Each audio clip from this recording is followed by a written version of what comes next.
This is our paranormal podcast because this is our paranormal community, and we want to support you here on RU Media Network.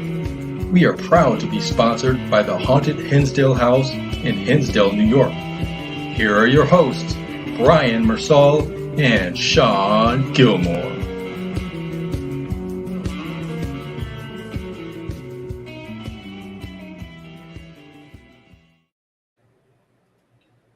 What's up, everybody? Welcome to Our Paranormal Podcast. Brian will not be with us today. He is celebrating his wife's birthday, so they are celebrating the day. And of course, you know, family always comes first. So hope they are enjoying their day.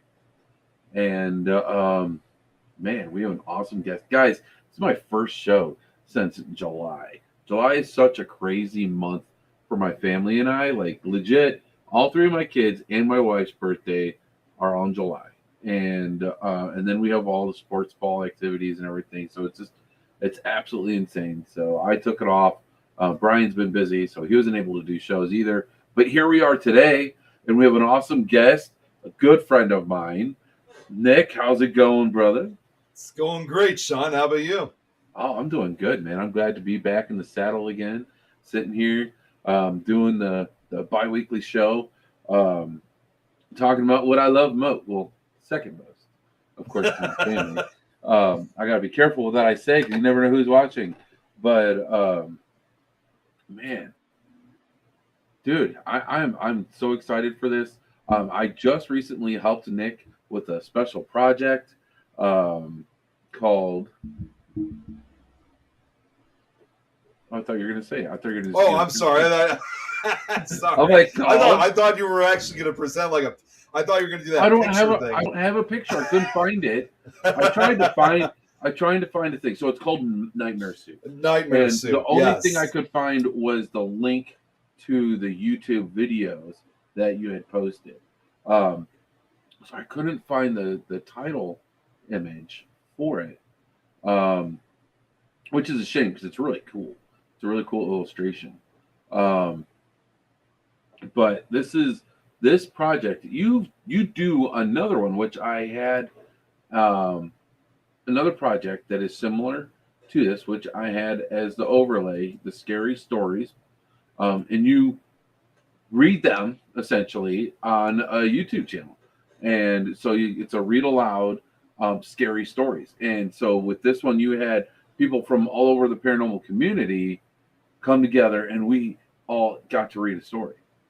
That's correct. And the previous audiobooks that I've done for the longest time, it was just me recording them. And so when I started putting this project together, I thought, you know what? How cool would it be if I decide to expand a little bit more? I mean, everybody always loves it when I read my stories, but how cool would it be if I got other people involved, especially, again, in the paranormal field, especially those who do podcasts, because we see them every time, like on a show like this or shows that I do almost every week. And we've also got involved in other projects, involving, music, other types of videos. I thought, why not retell scary stories together? And we're all paranormal investigators. We're all into ghost stories and stuff like that. So why not do something like this for a change? And, when I put the project together, I wasn't sure what to expect. But of course, obviously you were one of them. Everybody was all for it. Man, and you got some pretty cool ones that are already out. I don't want to tell what my story is about, but it was so much fun to read, dude. And these are just like such neat little stories. It's like they kind of remind me of the scary stories you tell in the dark, or whatever those books were back in the day. Yes, they were. And they are. Yeah, go ahead. Sorry. No. Go ahead. They're actually tribute books that pay homage to the original trilogy. Nice. So, like, not too long ago, for that original trilogy, or is it a trilogy? Whatever. So yeah, it's a trilogy. Original series. Okay. They came out with a movie. And it was actually not too horrible. I mean, it wasn't really, I wasn't expecting it to be scary. I thought it was going to be something fun to watch, and it was a lot better than I had anticipated. What did you think of that? Oh, I absolutely loved it. In fact, I actually do have a DVD copy of the movie too. I mean, having this collection of, not only the original trilogy, but all these tribute books. When I saw it come out and when it eventually came out on DVD, I thought, I have to have this movie. Yeah. And I absolutely loved it because, it was, I mean, to me, it was definitely, I mean, like you said, I mean, it wasn't as scary, but it still was scary in its own rights. It was a lot of fun because I think a lot of us were, when we were told that there was going to be a film project, I think a lot of us were under the impression it was going to be like an anthology film where it would have several of the stories kind of mixed into one. But I loved how they decided to make a completely separate story that has no connection to any of the stories from the books whatsoever to be in this movie, and then kind of put and then basically take elements from the stories into it. So it's a lot of fun. And the other thing I always point out a lot, it stands out from a lot of modern day horror films of today because the best way I can describe it is the special effects, the monsters, basically with the exception of some parts, scary stories to tell in the dark basically was what horror movies used to be. They were guys in costumes, they were guys in heavy makeup. There's very little CGI that's used in that film, so it really goes back to how horror films used to be made. Definitely, that I definitely would agree with that. And a lot of the horror movies though, they're like the slasher flicks. Like I never really got into slashers. I like the psychological thrillers. I like to actually try to be scared, not just jump scares. And thrashers are just like the gore for the sake of gore. So like, I don't know. I like the stories that actually have meat on the bones. And I mean, there's the classics like Freddy and all that, but to me, I want to get into the story. You know what I'm saying? I don't want to be just waiting for the next kill. So that's what I like. And with these stories, they do that, but they're shorter, so you don't have to have like a long attention span. So you go on from one story to the next. Even in the movie, they switched it around, and I don't know, it makes it more interesting and more fun, and it's not the gore. You know what I'm saying? I mean, gore is fun. Don't get me wrong, but when I'm looking for, sometimes I want a little bit more than just that. Absolutely. And trust me, I mean, I love a lot of the gory stuff too. It's a lot of fun. Yeah. But there gets to a point where that while it may still be fun to watch, it's just not that scary anymore. So, there are times when I want to have that feeling as well. Right. So I guess it all depends on the particular film itself. Now, you have a podcast about horror movies, right? That's correct. I'm actually the co-host of the show, but if you remember last time when you had me on the show, I had you also had my friend Don Elmy. Yes. Who he decided to start because he actually approached me with the idea of asking about wanting to do a podcast about horror films. And so I said, of course, absolutely. And when I heard him about how he wanted to do it, I decided to help him out. And I said, well, if you want to do a podcast show, you want to come on to our network, the Things Network. And he was excited about it because that way he was able to kind of keep up with a schedule if he was on a network. So I approached Jeremy about it, and I asked if that's something, that would be interested in having on our network. And he said he was all for it as well. It just depended on when he was going to do the show. So we checked back with him a week later, and he decided he wanted to do the show on Tuesday nights, which it ended up going from running from 8:30 to about 10 o'clock. But on some occasions, because Greg Backen's show is also on that same night, later that night, if he's unable to do it, sometimes we go a little bit longer. So it sometimes ends up going for about 3 hours or so, but it's a lot of fun. When I first started doing this podcast, I would have shows that would go until midnight. I think I don't know whose show was the longest. I know Adam Kimmel, he was on the show for a good at least 3 or 4 hours. We were on until like 1 or 2 in the morning. It was a freaking blast though. And that's why we decided to make the show 2 hours. And then just as time went on, it's just like we try to stay as close to it, but sometimes there's more. And so it's kind of neat. It's nice, I should say, to have that cushion if you're able. Sometimes though 2 hours does get to be long, but you can work with that too. So it all depends on the day, right? So it's really neat. Today I'm kind of worried, guys. I don't know how I'm gonna do Brian's Into the Abyss segment. I think I'm just gonna, because I think of questions and I ask them. I don't save them like Brian, but he also has me talking everyone's ear off the whole show.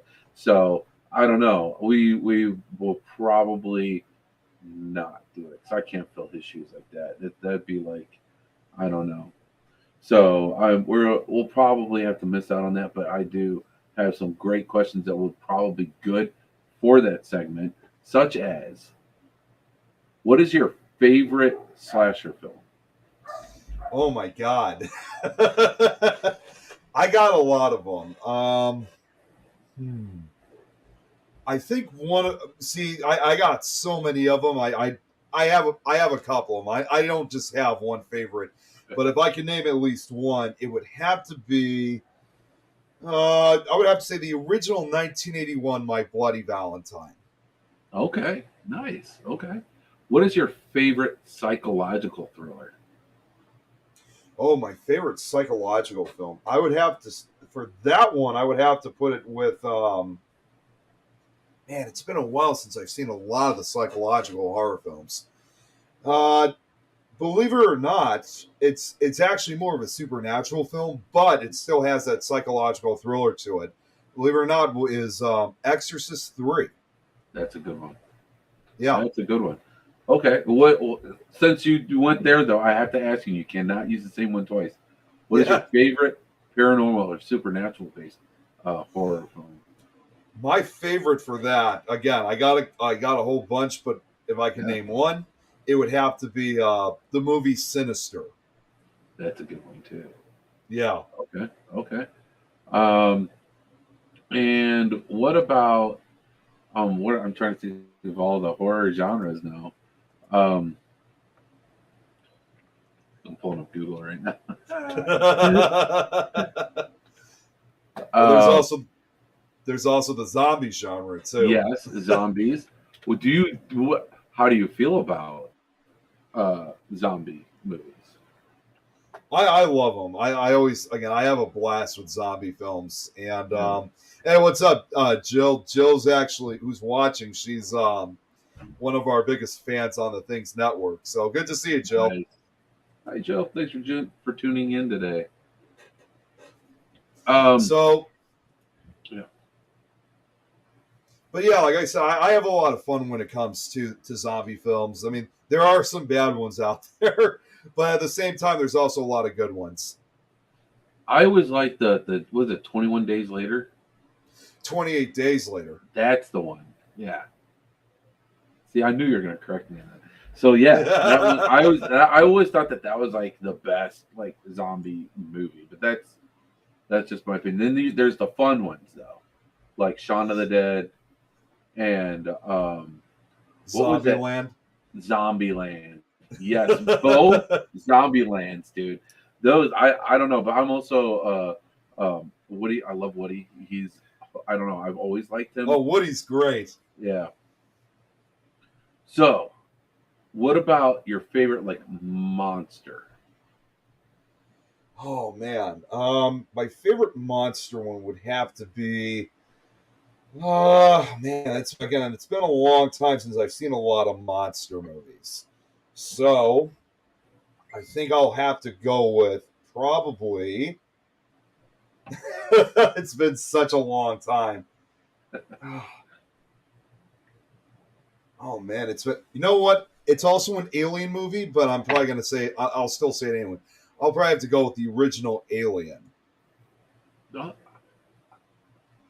Okay. Yeah, 'cause that could go either way. I'll give you that. Because Alien is another one on the list here. Me personally, I'm not a big fan of vampire movies. Is that right? Really? Yeah, I'm not a big fan. I haven't seen, unless it was about the lichens and the what was the? No, I can't think of it. I should have done more. Got myself ready for you, I guess. What is that one? The one where it was like the vampires versus the werewolves, and there was Oh, that was the woman. The woman is a part vampire, part werewolf. yeah, I know what movie you're talking about. I can't remember what that was, but I know what film that is.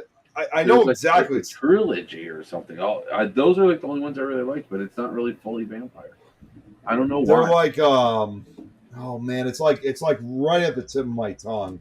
I think it was just called Werewolf Vampires versus Werewolves. I could be no. That's a different movie. No, yeah, it's a different film entirely. I decided to look it up. So, or is it Mortal? No, it can't be Mortal Instruments, right? No. Or is it? No, that's not it. Oh wait, or Underworld? Yeah, Underworld. That should be the one. Yeah, Underworld. Yeah, that's the one. no, Underworld it's not. But Jill, that Underworld. But you know what? That woman is beautiful. she is. And Jill, no, it's not Twilight. Yeah, it's Underworld. What is her name? Kate Beckinsale? Yeah, it is. I should have kept the link up. Her name is. I've got it. It's Kate Beckinsale, isn't it? That's what's coming up as Celine. Anyway, she's beautiful in the movie. Yeah, she's really good in the film in those movies. Yeah, I like movies with women that kick ass. So yeah, but that's not paranormal or horror related. So let's see. What did you think about that? What was that Tom Cruise movie where the aliens are invading? Oh, that was. Oh my God, it's been a number of years since I've seen that. War of the Worlds. Yeah, War of the Worlds. Yeah, which, without a shadow of a doubt, I mean, normally I'm not a huge fan of remakes, but that remake of War of the Worlds was definitely one of the best. I was. It actually come to think of it now because it was 2005 that came out. Ironically enough, yes, she is. Ironically enough, that was actually the same year when I really started getting into the paranormal field, and of course, that was also right around the same time I was beginning my years in middle school. Nice. Now, one movie that has always been two of my favorite go-to old school movies, horror movies, The Omen, the original Omen, and one. Cujo. Cujo, yes. Yes. You have to have Stephen King in it some way. Dude, like Cujo though, dude. Cujo, like, I don't know. I've always had a thing for Saint Bernards. I've always loved those dogs. Just don't have the house space for one. But I've always loved those dogs. But that dog, dude. Could you imagine being stuck in that little Chevy with your sick child? Oh my God, dude. That's awesome. I don't know. There's like a real sense of claustrophobia almost with that film because you're trapped. Right. Yeah, there's no getting out, and you have this big, huge, rabid dog. But the thing is, like, Saint Bernards are like they're like the kindest dogs ever, and to see one that's scary like that, oof. Yeah. Oh, yeah. Well, what I also loved about that movie is the way how they portrayed Cujo, because they used a lot of different means by portraying Cujo. They had times they had a real dog, they used a puppet, they had a man in a dog suit, they had a robotic dog suit. I mean, Really? they basically had they literally were going all different directions because they knew from the very start there was no way they were going to be able to obviously use a real dog for all of the scenes, especially try to make it look rabid. So Right. they had to go through different ways of how they could do this. So on several occasions, I mean, they did it so well that you can't even tell which is which, unless you look Right. very, very carefully. Nice. Yeah, I agree. I didn't even know that they did all that. So there it is. I never looked that closely, I guess. Now, I have to say also, a scary dog is scarier than a scary cat. Like, look at Pet Cemetery. Like, that cat, I mean, he's creepy, but, I mean, come on. He's a little teeny tiny cat. I would imagine Cujo versus freaking undead cat from Pet Cemetery. Who's going to win? You know, I have to admit, you know, it's funny you mentioned that movie because that show I was telling you about with me and Don, we're actually going to be talking about Pet Cemetery this upcoming Tuesday on his show. Nice. Yeah. Nice. So I don't know. That's a good topic. Maybe don't give away the answer to that. Who would win, Cujo or the cat? I don't know. I think Cujo would have him have a late night snack, but that's just me. I don't know. it's still an awesome movie, and yes, Yeah. And I got to and what Jill said, yeah, they are making a remake of Cujo. They've been making a lot of remakes lately of Stephen King tales, and some of them have been pretty good. Some others are not the best, but I guess it depends on who you talk to. Yeah. I like the Pet Cemetery one. I know you said you're going to talk about this on your show, so I don't want to get too deep into it for you. But I liked the remake until the end. Yeah, they did. They made a lot of. Yeah, the ending was disappointing. I still liked how they made that remix of the song at the end, which that was a song it's also on my Halloween music list. Nice. So I do have the song. But yeah, I did like how they really kind of they made a few changes here and there, but it was really well done. And they actually did reveal, because you didn't really see it too much in the original, but they revealed exactly what it was that possessed anything that died in the Pet Cemetery. Yeah. All we knew from the original one was we were assuming they were these undead evil beings. Were they supposed to be ghosts? Were they supposed to be demons? Right. We're not fully entirely sure. But in the remake, though, they do give you an explanation of what it is that causes these things to become evil in a way. And I recently did find out, and I don't know if you heard, but they actually are making a second film of Pet Cemetery for the remake. Not the same way like they did because, in the original Pet Cemetery, they made a sequel in the early 90s. Yeah, that was horrible. So, yeah, it was not good. I mean, they had some good actors in it, but it was horrible, though. Yeah. In this film that they're going to make, I think they're going to make it a, if I'm correct on this, I think it's going to be a prequel because they want to actually explain the origins of the Pet Cemetery itself to show, nice. How long has this cemetery actually existed. Right. Nice. So now, in real life, what's scarier? A spirit or an alien? Honestly, this is just my own personal opinion. I think it would probably be the spirit, most likely. You think? I'm the opposite. I think it's because, I've learned this also even from horror films, is that, a lot of spirits were once, people just like you and me.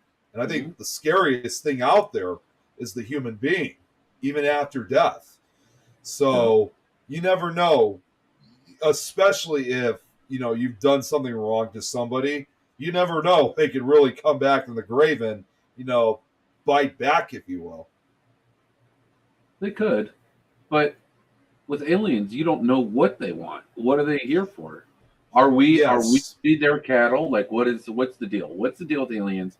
I don't know what the deal is. So are they nice? Are they mean? I don't know. With spirits, being an empath, I can kind of tell. I can kind of feel what's going on. You know what I'm saying?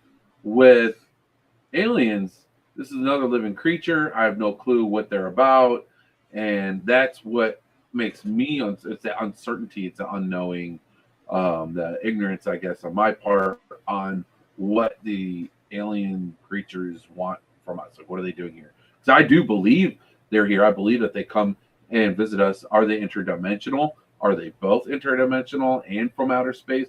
Because in my mind, and the vastness of outer space, for us to think that we are the only living creatures in all of outer space is just being closed-minded. There's no way. Science, just in the realm of science, like, it's going to happen. Just like we evolved, and other creatures going to evolve in other places, right? So I don't know. I tend to worry more about what are aliens doing, why are they coming visiting us. If they don't, our government, if they know anything, they're not telling us anything either. So is that good or bad? I don't know. There's too many questions. I mean, I either way, I still have to agree with you on that, because especially for people who have been abducted, you look at the numerous alien abductions that have occurred. Some of the encounters, some of these abductions, from what people remember, they say they were not pretty encounters. In fact, some of them I've heard, it sounds almost like out of those, alien science fiction movies where, some of these people truly had been experimented on, and you're not sure exactly what they're doing. I mean, there are the stories of like how they say they take egg samples from us, for some type of fertilization or whatever the case is. But a lot of these people said the experiences were very, very painful. I mean, it almost looks like they always said that it looked like they were in a hospital room, and they think they're in a hospital room, and they think, well, if they're doing some kind of experiment, they think they put some kind of painkiller or that type of numbing feeling. And although some people said they did feel a numbing feeling for some of the encounters, other times they said they were extremely painful. They were fully awake, or they would be paralyzed. Obviously, they couldn't even move. So the scariest thing about those type of abductions is it's hard you can't really tell if they're friendly or not. They may be, caught giving an experiment, and they may be completely unaware that we could feel a type of pain, and they don't understand that. So it's hard to really tell, especially for some of these encounters, if Right. they're, because with all due respect, yes, they were probably, just doing their job. But at the Right. same time, though, it still gives you that question. Are these friendly beings to begin with, or are they not? You really just don't know. Right. And it's just like Jill is saying here. How about hybridization that's happening to people? She said, yes, birthing half human aliens. What? Now I've seen videos of where people show people blinking with like lizard eyes. I don't know if that's CGI or how real any of that is. But can this be happening? It could be. And as far as what you're saying about like when they're doing experiments, I'm thinking about when we do experiments on animals, we cut them open and don't do much. And if they're alive still, so they're either dead or we're doing it with no. At least in a lot of the things that I saw back in the day. So, I mean, it's no different. So they just see us as animals. Is that what it is? That's what some people have speculated, especially. So there is actually, believe it or not, it's from a movie, but it's not based on a true story. But honestly, the way how they portrayed the aliens was probably as close as to the real life ways of how we see them. It was the movie. Oh man, it was from almost 10 years ago now. It was called. It was called The Dark Something. Yeah, I forgot what the movie was. I forgot what the movie was called, but it was from 2013. Oh, it was Dark Skies. That's what it was. And they said that there were three. And again, we view it the same exact ways in this film. They said that there are basically three genuine accepted type of aliens. There's the Greys, the Insectoids, and the Reptilians. However, from what I've encountered, same thing they say in the film, 9 out of 10 reports, encounters, abductions, and sightings are usually by the Greys. In fact, I'm actually a little bit dubious about the other two, especially, like you point out, especially the Reptilians. Their stories are not, with a few exceptions, their stories are not always credible. So to kind of answer the way, for starters, with the lizard people, which I'm not fully convinced, like the video, especially when they say the world's leaders are reptilians. Yeah. I don't know if I gotta ask, because they did a segment on this. Have you ever seen that show? I think Jill knows the show. Have you ever seen that show, The Osbournes Want to Believe? You ever seen that show? I mean, I've seen a couple. Yeah. Well, there was one episode where they did stuff on the lizard people. Yeah. And it got so ridiculous to the point that they didn't even want to hear it anymore. It was so damn funny. But he was trying to basically come up with every world leader and every big name saying that they were a lizard person. There's a lot of people out there who have fun with that. They really believe this, though. People really believe that we're like controlled, or our world leaders are aliens, and they're from the reptilian alien races, and they disguise themselves as us. I don't know. I don't know.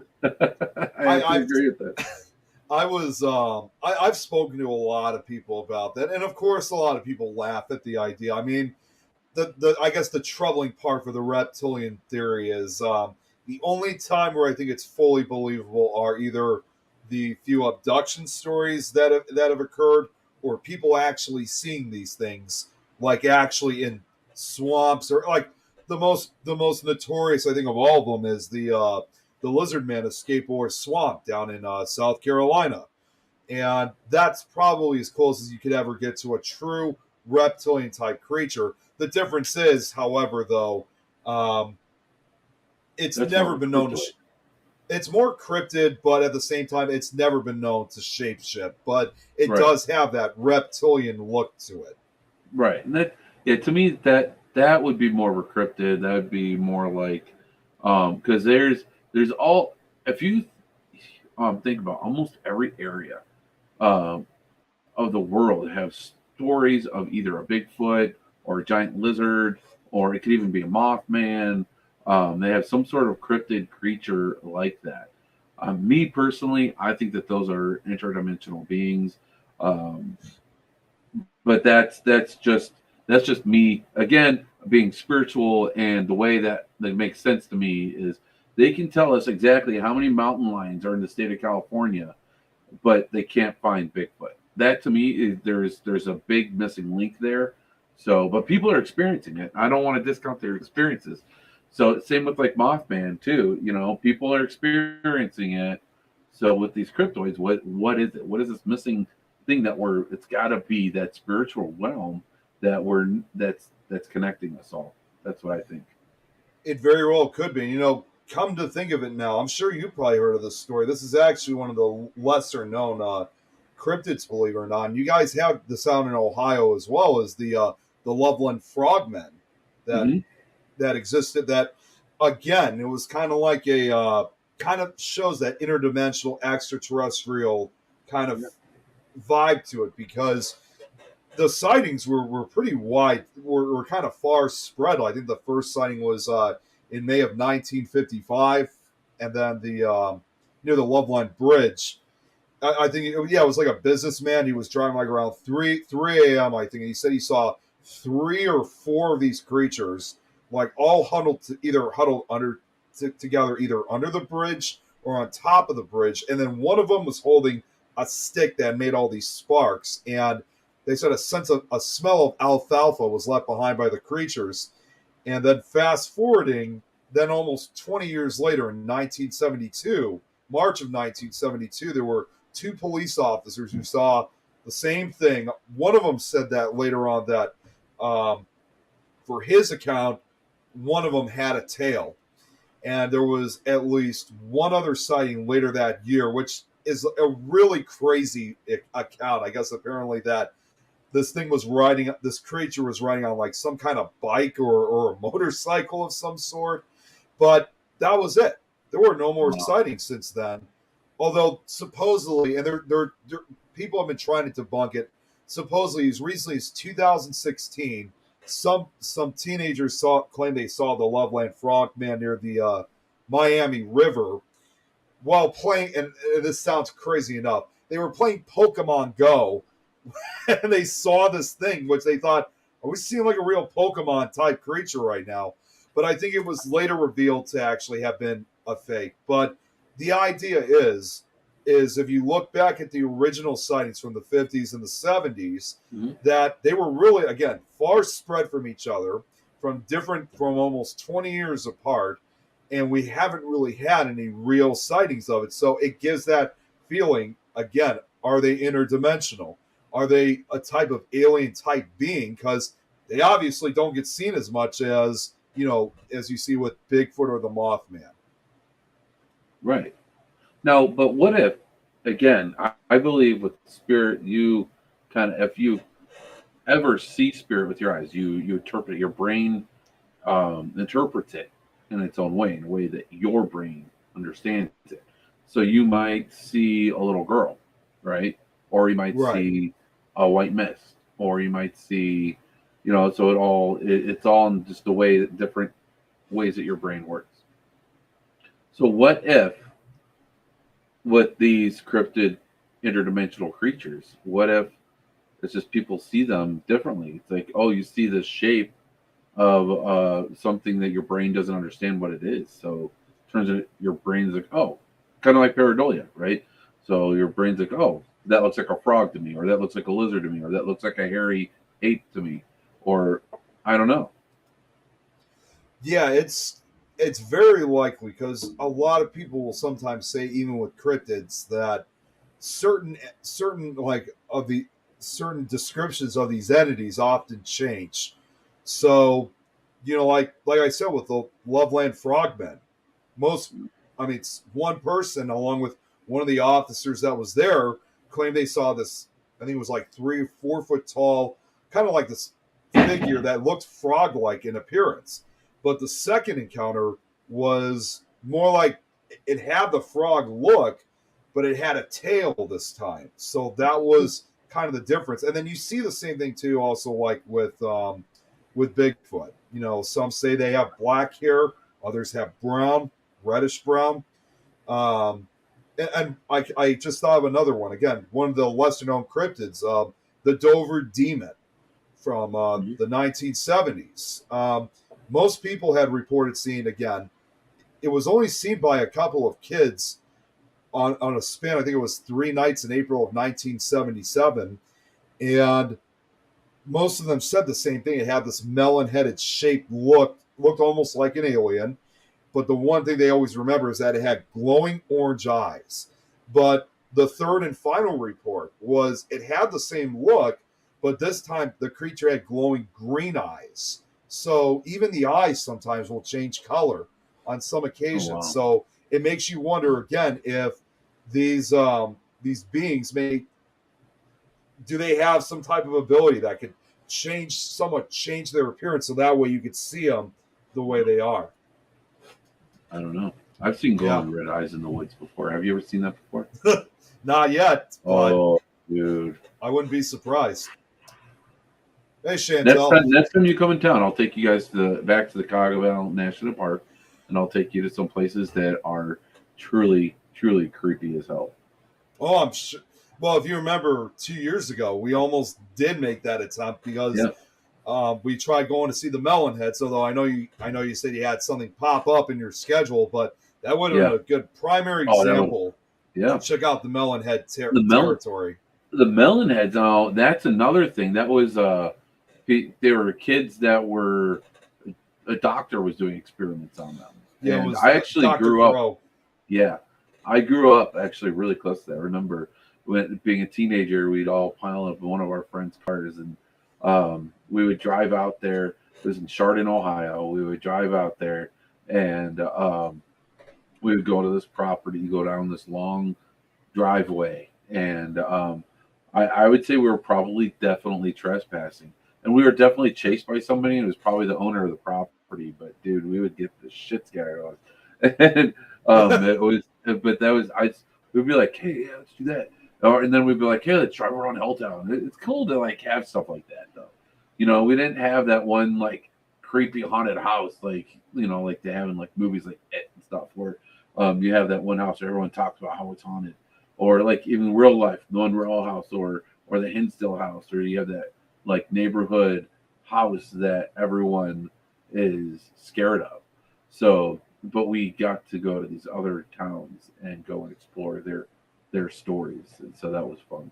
And back when I was a kid for Helltown, there was somebody that would chase you out of the streets because they got mad at kids like us trying to drive through and find the end of the world.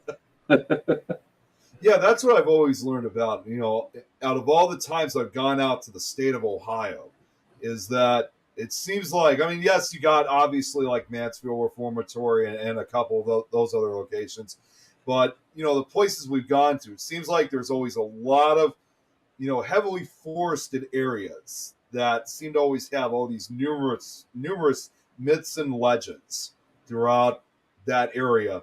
And I can't think of a better state that would have those type of legends, because as I've always learned, although the majority of the population covers throughout the state of Ohio, there's still a lot of relatively rural and heavily forested areas that I'm sure I wouldn't be the least bit surprised has yet to have been unexplored. I don't know if I go as far as say that they're completely unexplored, but probably areas where people don't go to a lot. Or that way, yes. There's a lot of the unexplored forest. When I think of like unexplored forest, I'm thinking like up in the mountains, like up in like northern northern United States, like Montana or so like the Rocky Mountain area, like the Pacific Northwest. That's kind of what I think of. Like I'd much rather be lost in the woods in Ohio than the woods there or something like that, because then you have hundreds and hundreds and hundreds of miles before you're going to get to civilization. But here in Ohio, there's a lot of Native American history, and along with that Native American history, I mean, it was all wiped out. Right. The Native Americans were all forced out of Ohio, at least the majority of them. And they're all forced on the Trail of Tears. I think there's so much tragedy, and then you have the settlers that came through, and the hardships and the tragedies that they faced, and then there's just other historical in life in general, right? Absolutely. So there's a lot. So there is a lot of areas in Ohio, and there is also, of course, I think every state has one or two old asylums that people get into. That's where you get like the Madison Seminary. That's not an asylum, but they used it as a mental facility for a while, and things like that. Most of those places get torn down, but you can still go and experience the land.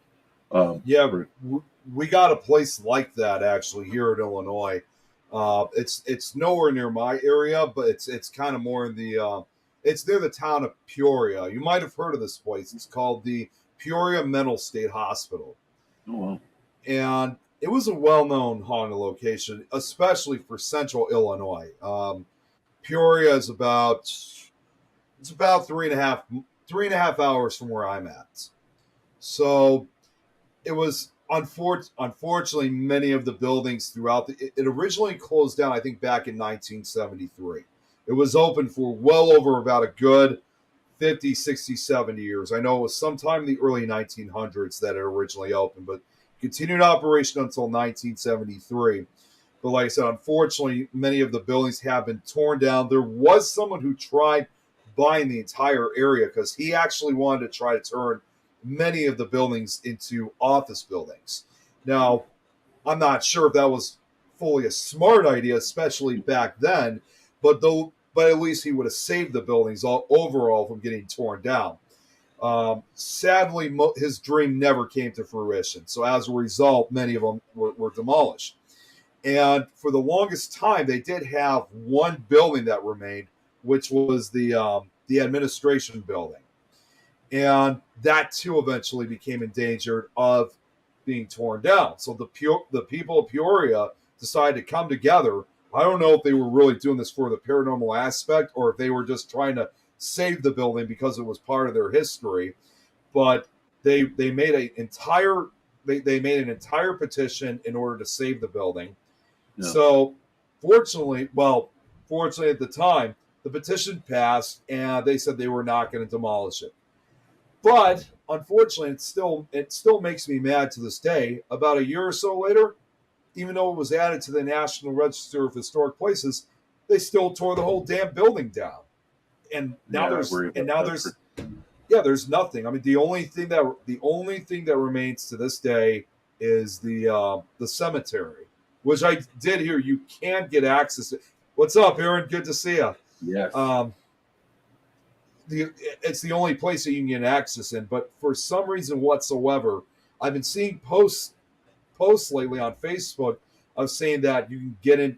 They're opening Peoria Mental State Hospital for investigations once again, and I was questioning myself, like, well, wait a second, is Peoria even a thing anymore? I mean, there's just nothing there.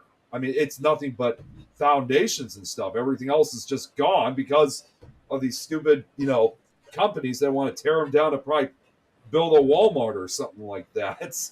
Right. I wonder though. I always wonder when they tear down buildings like that, what happens to the spirits? There's this one location here in Ohio that it was Farnham Manor, and they made a post. So another owner bought it, and now it's being used for, unfortunately, office buildings from what I hear. And so this Farnham Manor is beautiful, beautiful old mansion, and we used to be able to do investigations there, but can't anymore. But they tore down a historical barn that was there, and they said the old owners said, "Don't worry, we have the spirits from the barn." Oh, I guess they live like across the street or something. We have them here with us.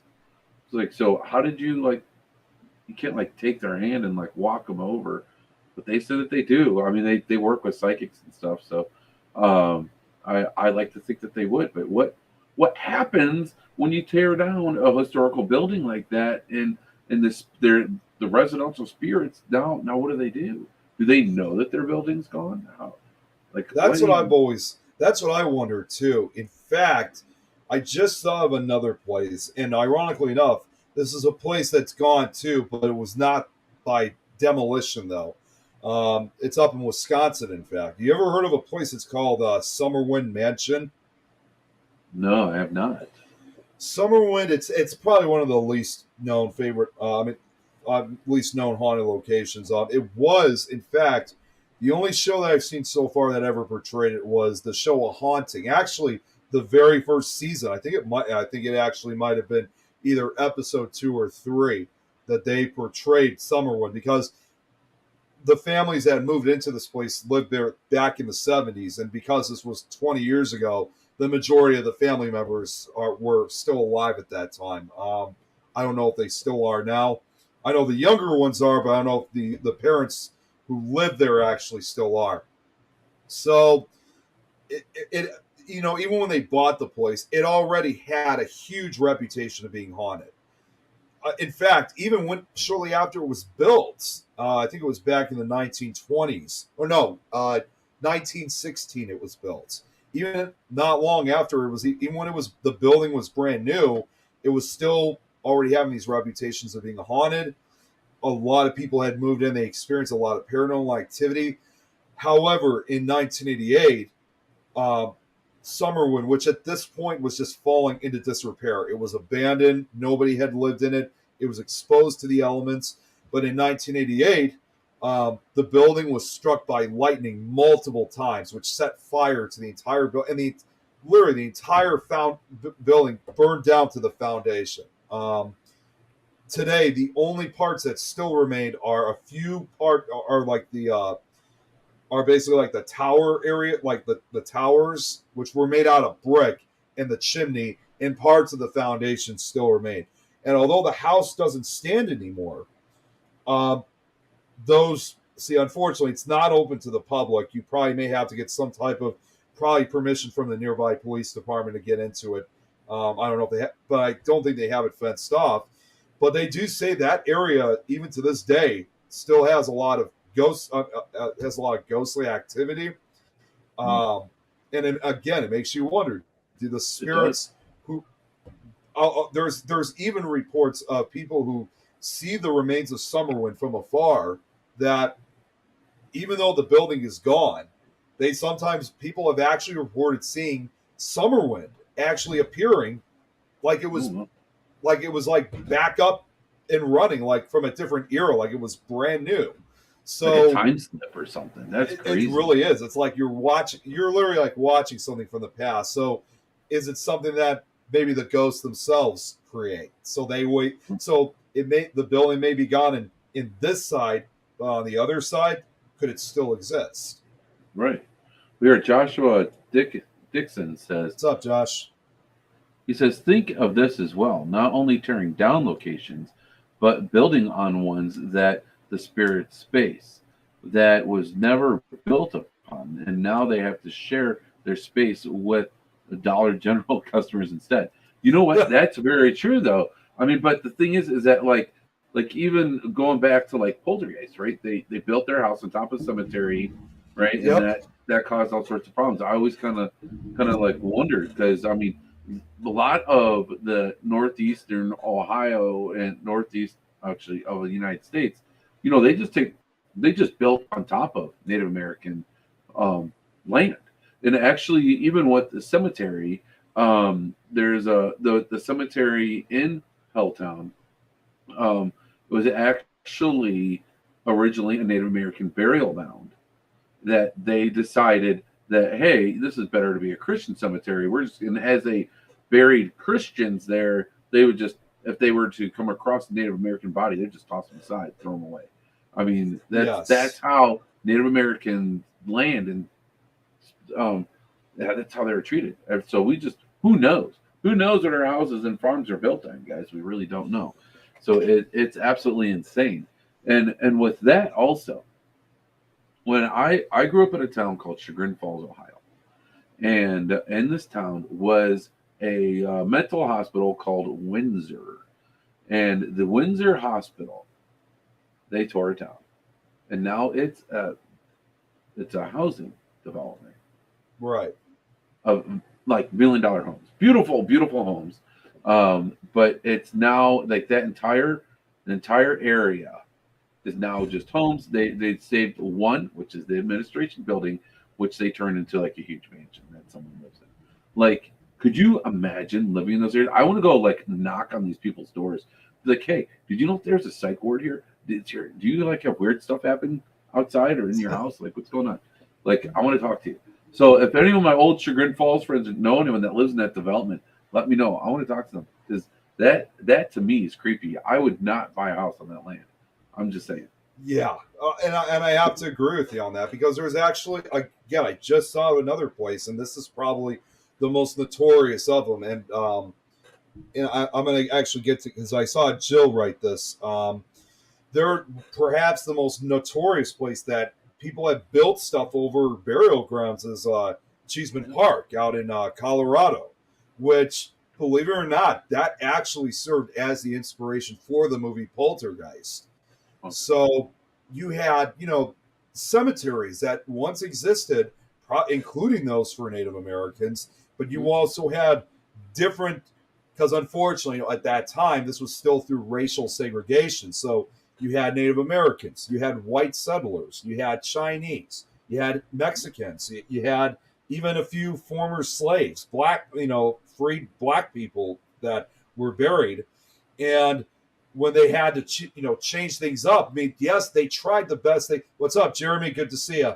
So they tried to do the best. I mean, there were some people that tried to do their best to try to, get them into, a better burial mound.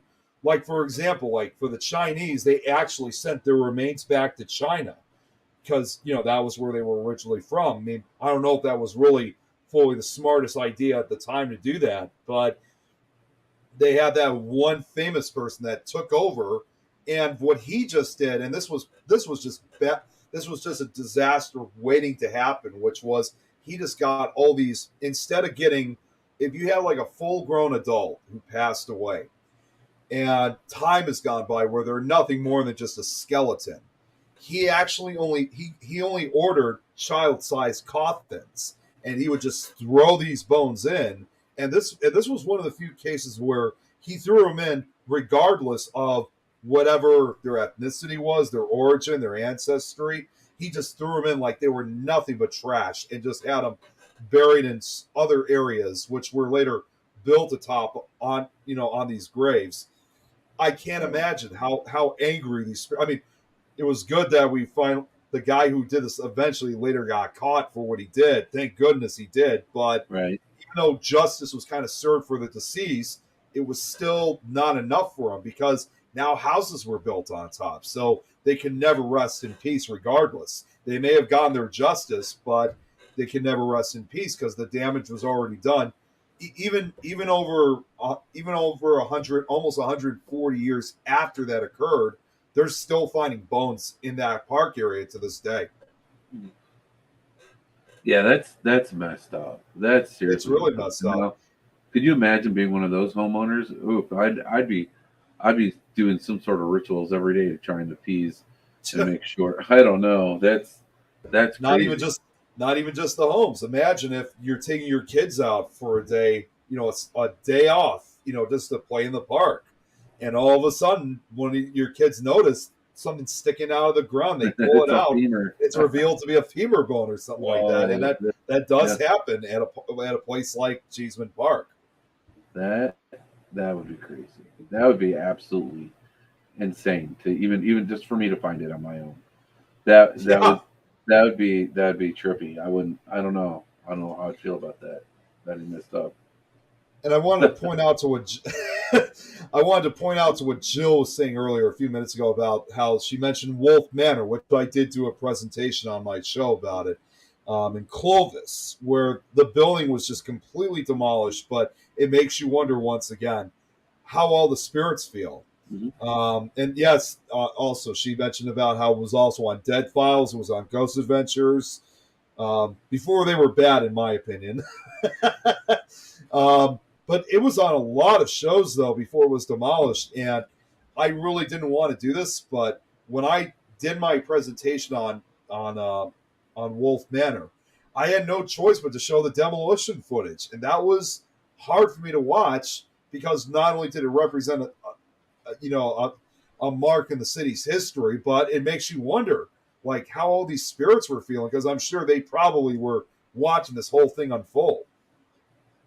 Yeah, it's so whenever you see another or any historical building it get torn down, well, even if it's a home, it's heartbreaking.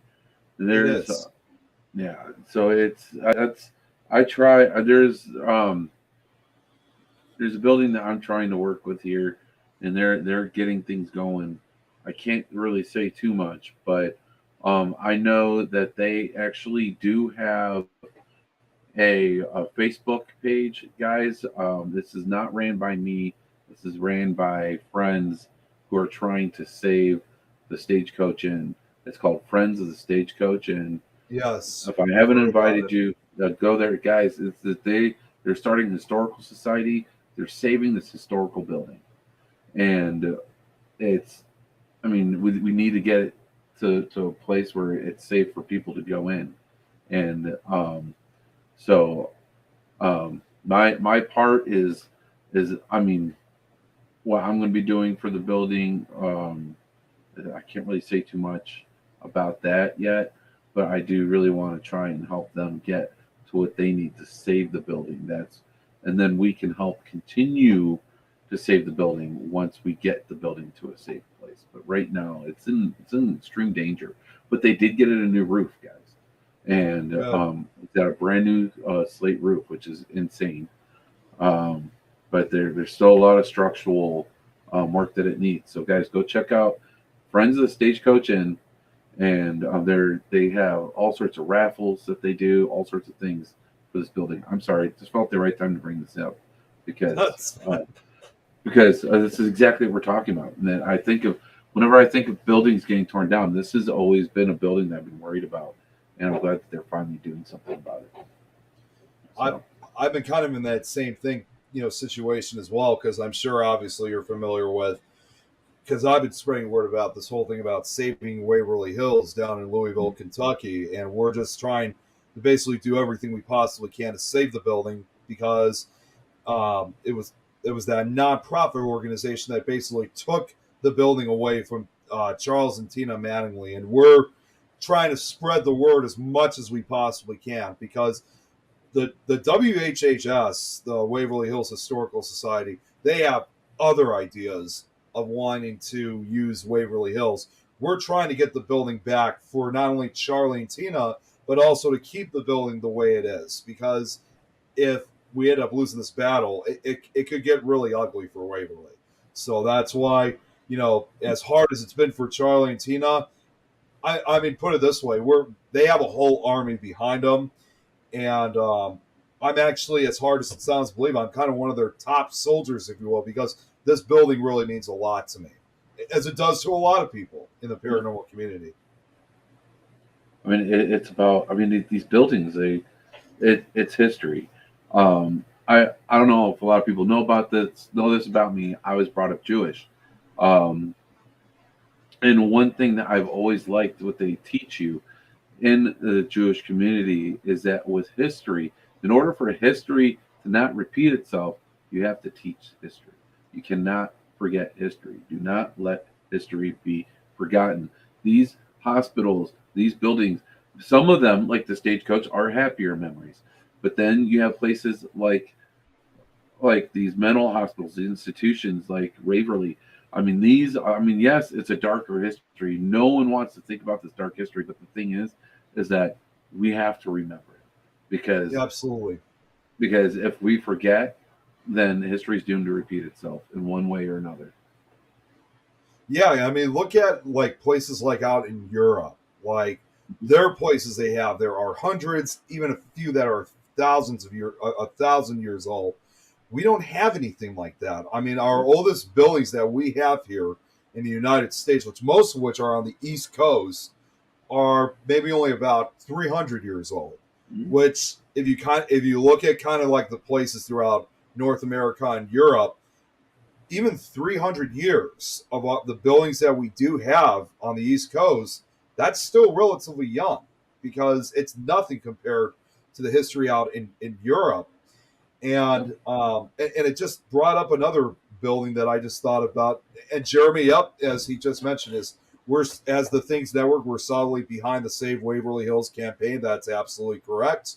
But another place that I just thought of was, and Jeremy knows this one all too well because I've told him about this too, is we have a place here in Illinois that's called the Mignolo Hotel.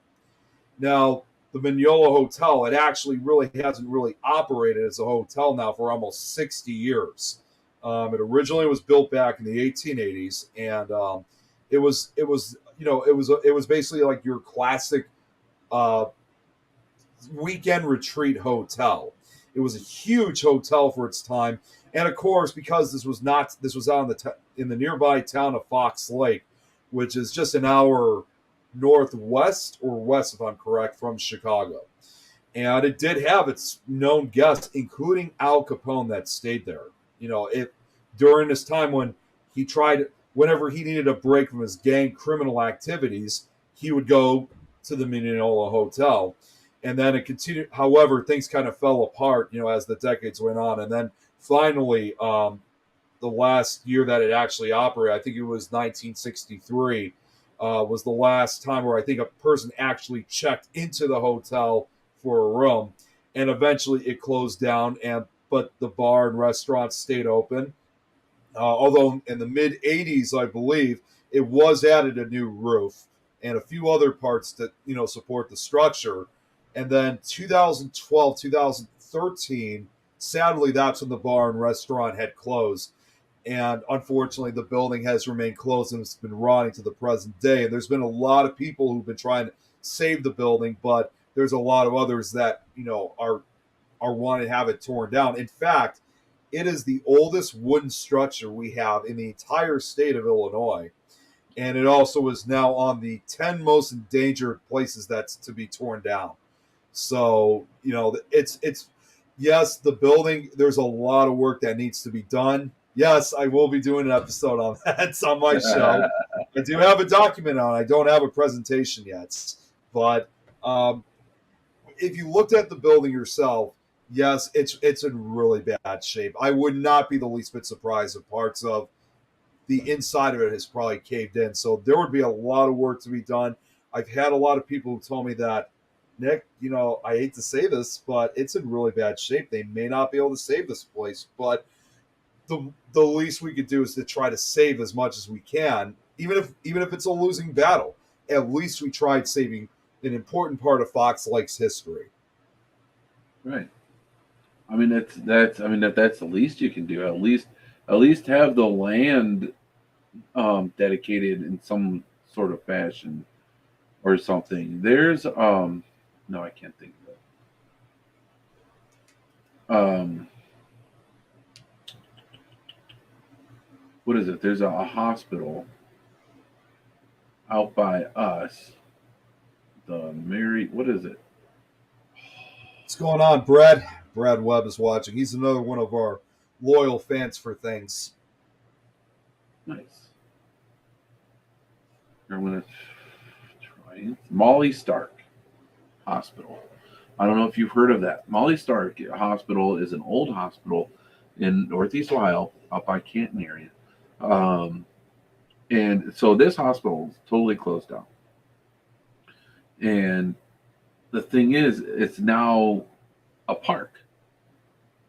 Okay. They have legit put a park, and they put fences around the old hospital, thinking that people are going to go in there. People are always breaking into the fence. They probably spend more money fixing that fence. Actually, I think from what I understand, they aren't fixing it as much as they used to anymore. But you still get serious trespassing charges going in there. And who knows? I mean, the building's just sitting there rotting away. It cannot be safe to be in there. But look, why would they just do that? Why would they just put a fence around this building and then just, here's a community park for you guys. There's an old abandoned hospital that's definitely haunted for you guys to play around. Yeah. But don't go across that fence. You're going to want to. Everyone wants to go in there. We're going to tempt the hell out of you. You're not allowed, because if you do, you're going to jail. So, I don't know. So, where is the hospital? We can find the name. It's Molly Stark Hospital, Canton.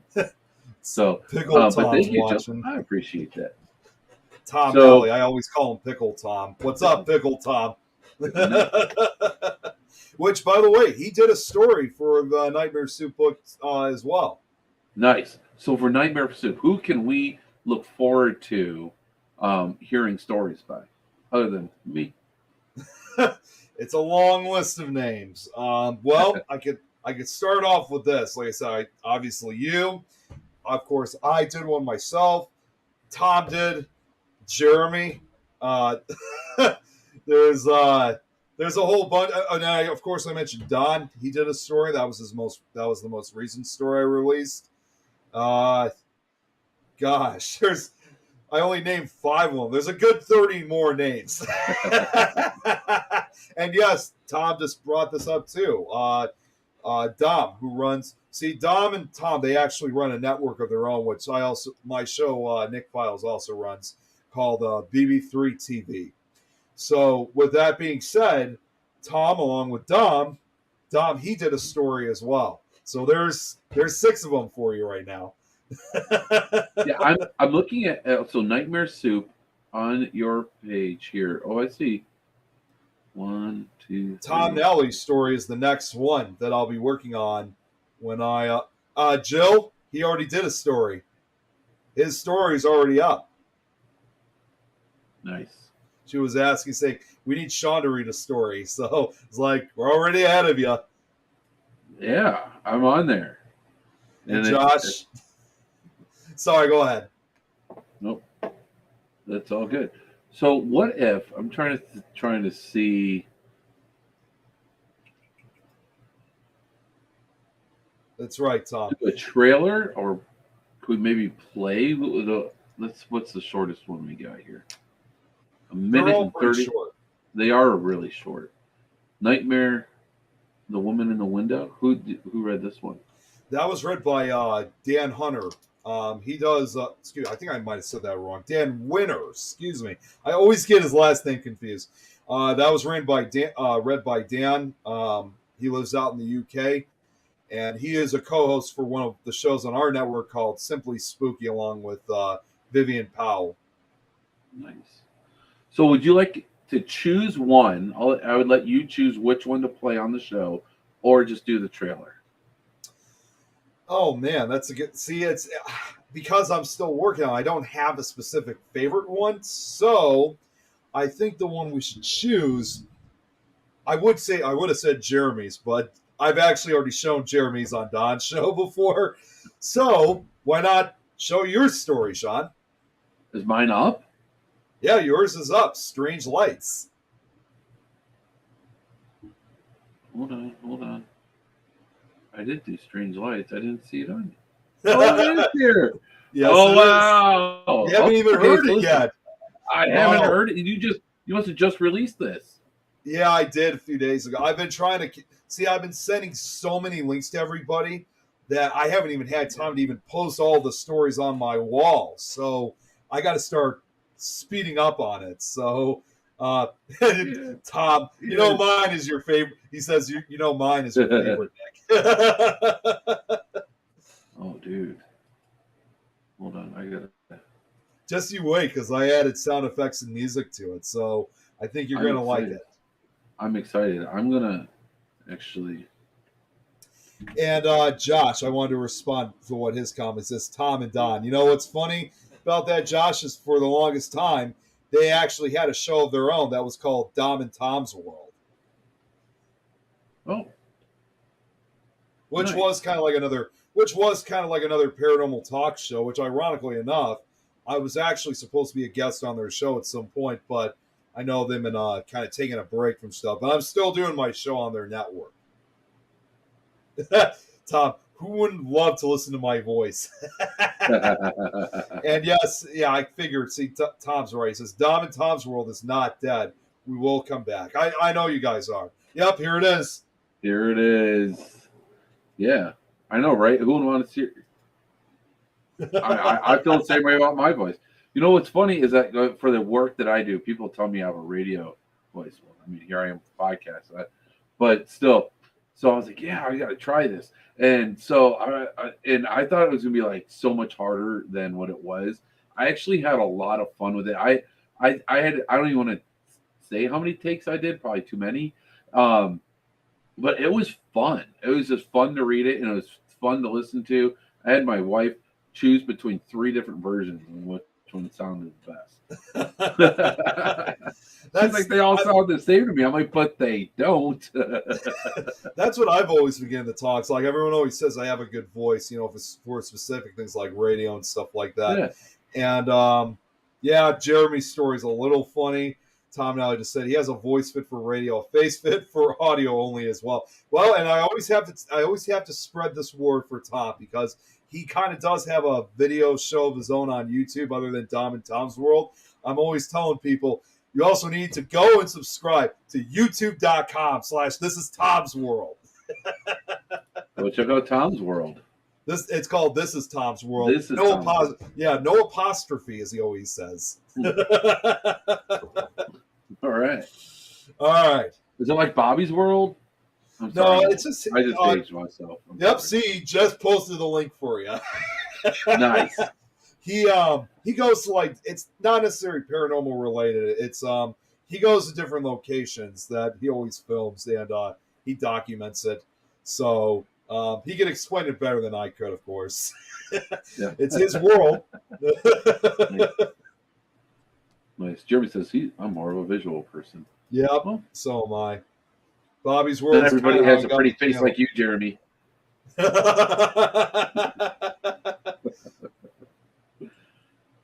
All right. So yeah, it's like I got it up. Let's go ahead and check this out. This is gonna be my first time seeing what he's done with this. So I'm really excited.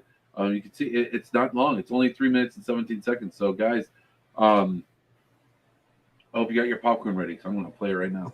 You got Jeremy's comments still up, by the way. Oh, do I? Oh, well, I mean, what? What do you mean? What? He wasn't sure what he. I think it was when we were talking about when he's more of a visual person. And yes, Jeremy is the Adonis, as he's often been called. Funny. I love how your people came over to my show. Thank you, everyone. You guys are awesome. I've been on a hiatus for actually the whole month of July, so I was actually kind of worried if anyone's going to come and watch tonight. So I really do appreciate you guys for coming on and participating like you are. This is a lot of fun. All right, so here we go. Without further ado, here we go. Watch, I did it without sound. I always do that. All right, here we go. Can you hear it? Strange. Yeah. Mike looked up to the sky as he drove along Country Road 135. That's just a plane. That's not a plane, Rachel shot back. Keep following it. Mike and Rachel had been on their way home from dinner when an odd light caught Rachel's attention. They had been following it for 15 minutes and were now deep into the back roads of their small country town. Rachel, I don't even know where we are now. Let's just turn around and go home. She shook her head. Look, it's even lower than before.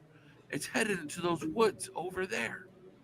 Mike sighed in frustration as he turned down an old gravel road. Tall evergreens surrounded their car as they headed towards the light. Why are we doing this? Mike's eyes narrowed as he glared at Rachel. Don't you want to know what it is? Rachel's gaze remained fixed on the object slowly moving a couple miles in front of them. I know what it is. It's a plane.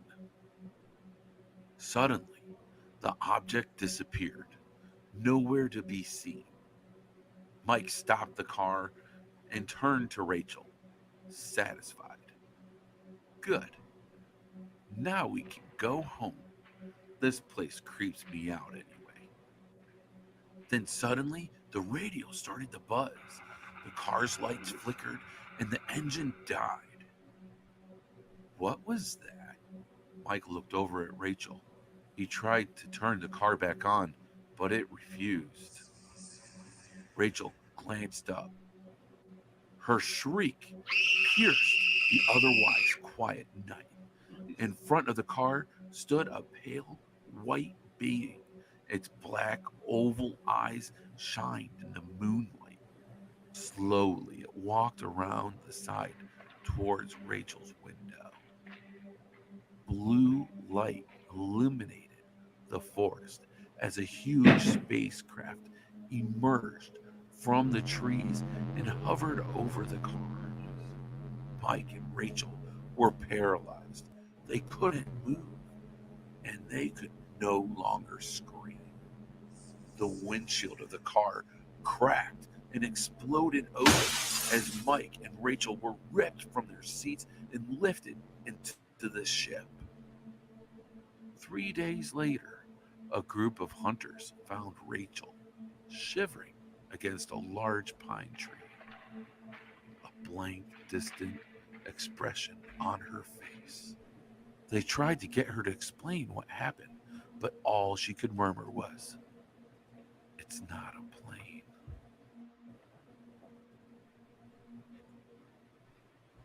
It's not a plane. Oh, dude, I love those sound The effects. Oh, Read by geez. Tom. It's Tom's. Tom McNicholas. Tom McNicholas did a story too. That's awesome. I thought you'd get a kick out of it. So that was definitely, honestly, as great as putting these stories together are, perhaps the toughest thing out of everything is finding the right sound effects, the right music, and of course,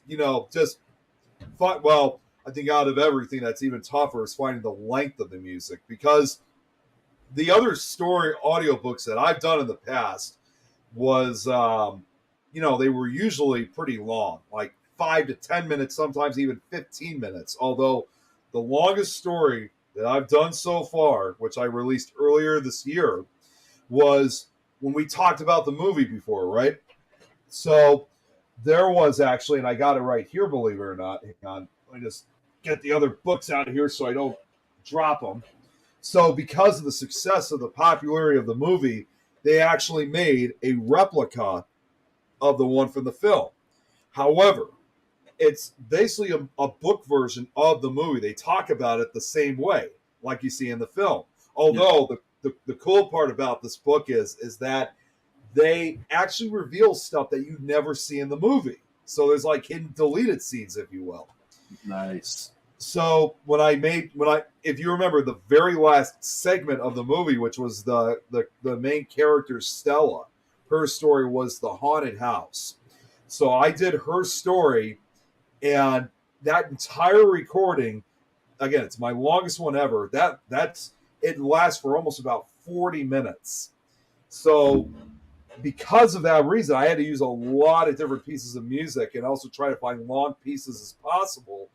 But with these stories, however, with Nightmare Sue, it's very difficult to try to find really short pieces of music to add. So that's, in fact, I think the music is tougher to find than the sound effects, in my opinion, because most of those creepy music background pieces are, 5 minutes plus longer. And some people say, well, why don't you just use the snippets of it? When I make my audiobooks, I always prefer to use different types of music instead of going back. I mean, there are a few times where I've sometimes have done that because either it fits the story or I just can't find anything else. But if there's longer pieces of music, I'd rather prefer to use those for the longer stories instead of, cutting just a minute of it and just using it for, a 2-minute story.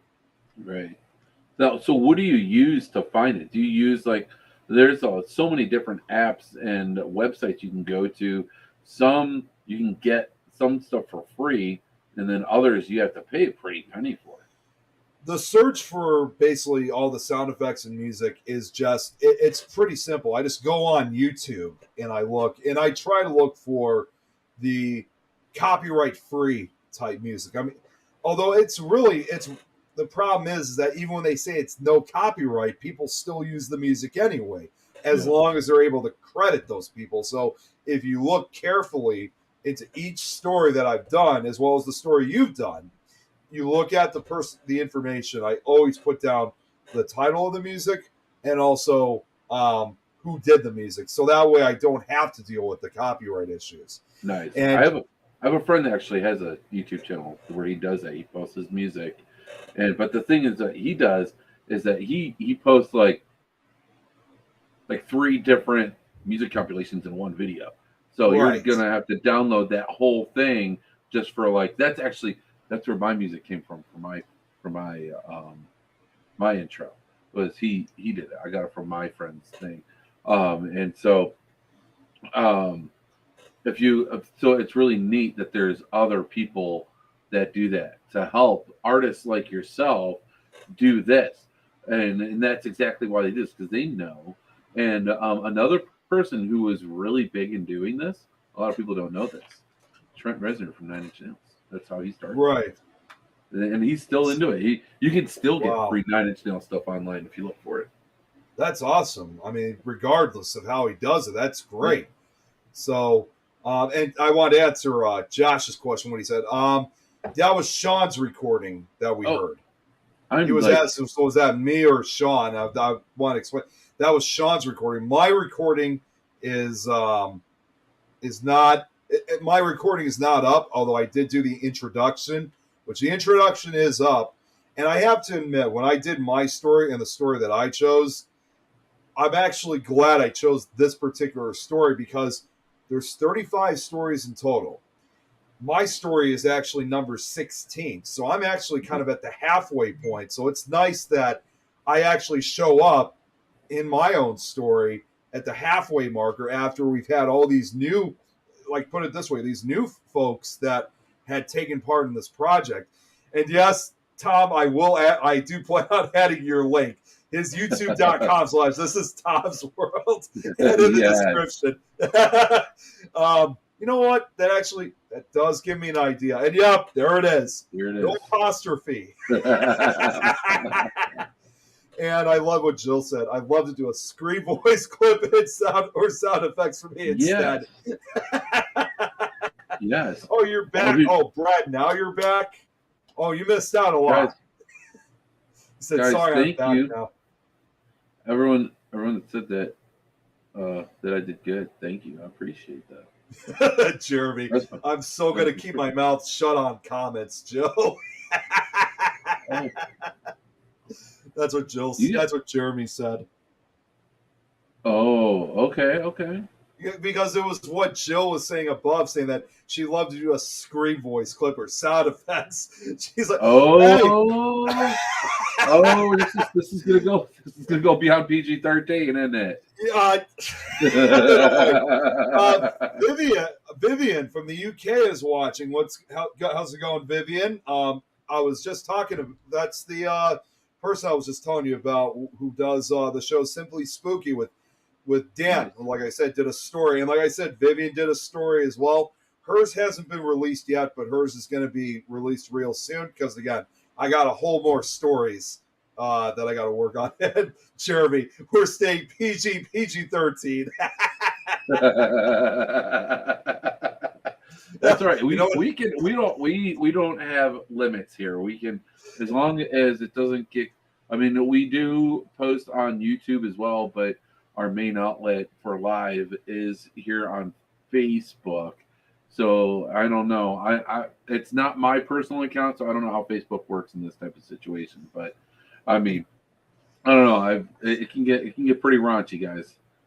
You know what I always say, like this whole thing about PG-13 stuff. You probably have heard me say this before, but I often always say on many occasions, because you heard obviously about my Gorilla Glue jokes. I always say this is rated G for Gorilla Glue. Don't use it as shampoo. Or don't use it, or don't use it on your face, because there was an incident like that, or in your mouth. There's literally been four incidents involving Gorilla Glue. It's not just that famous hair thing anymore. It's all over the place. Let's see what Brad's. Oh no! Why don't aliens want to mess with us? Like we're not smart. I'm just saying. We Gorilla Glue ourselves. Tom Nally said we do that on BB3 TV. You need to put up a parental advisory so you can say whatever you want. Okay. I mean, I don't know. How do I like make the little logo and add it up here to my my logos up here? I don't know, to be honest with you. I don't know. Put it on the ticker. I might fucking cuss. I don't know. Oh no! I saw Brad's comment. He's talking about they wanted confirm. Oh, the Gorilla Beach. Oh, I'm not touching that one. I'm not touching it.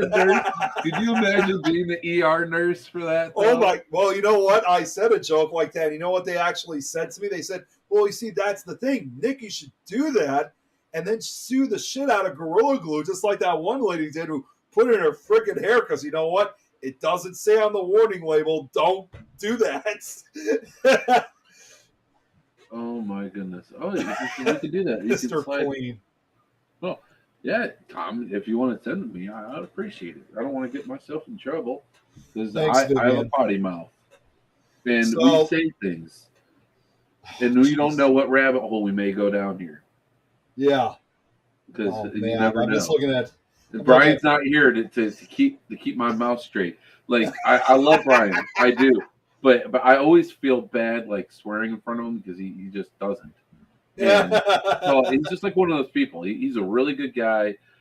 He just doesn't swear. So you like feel bad when you do. You're like, oh shit, I just swore in front of Brian. But now he's not here. So I mean, he's my brother, and but that's just so he keeps me straight though. So I think twice before swearing. But he's not here, and. Right.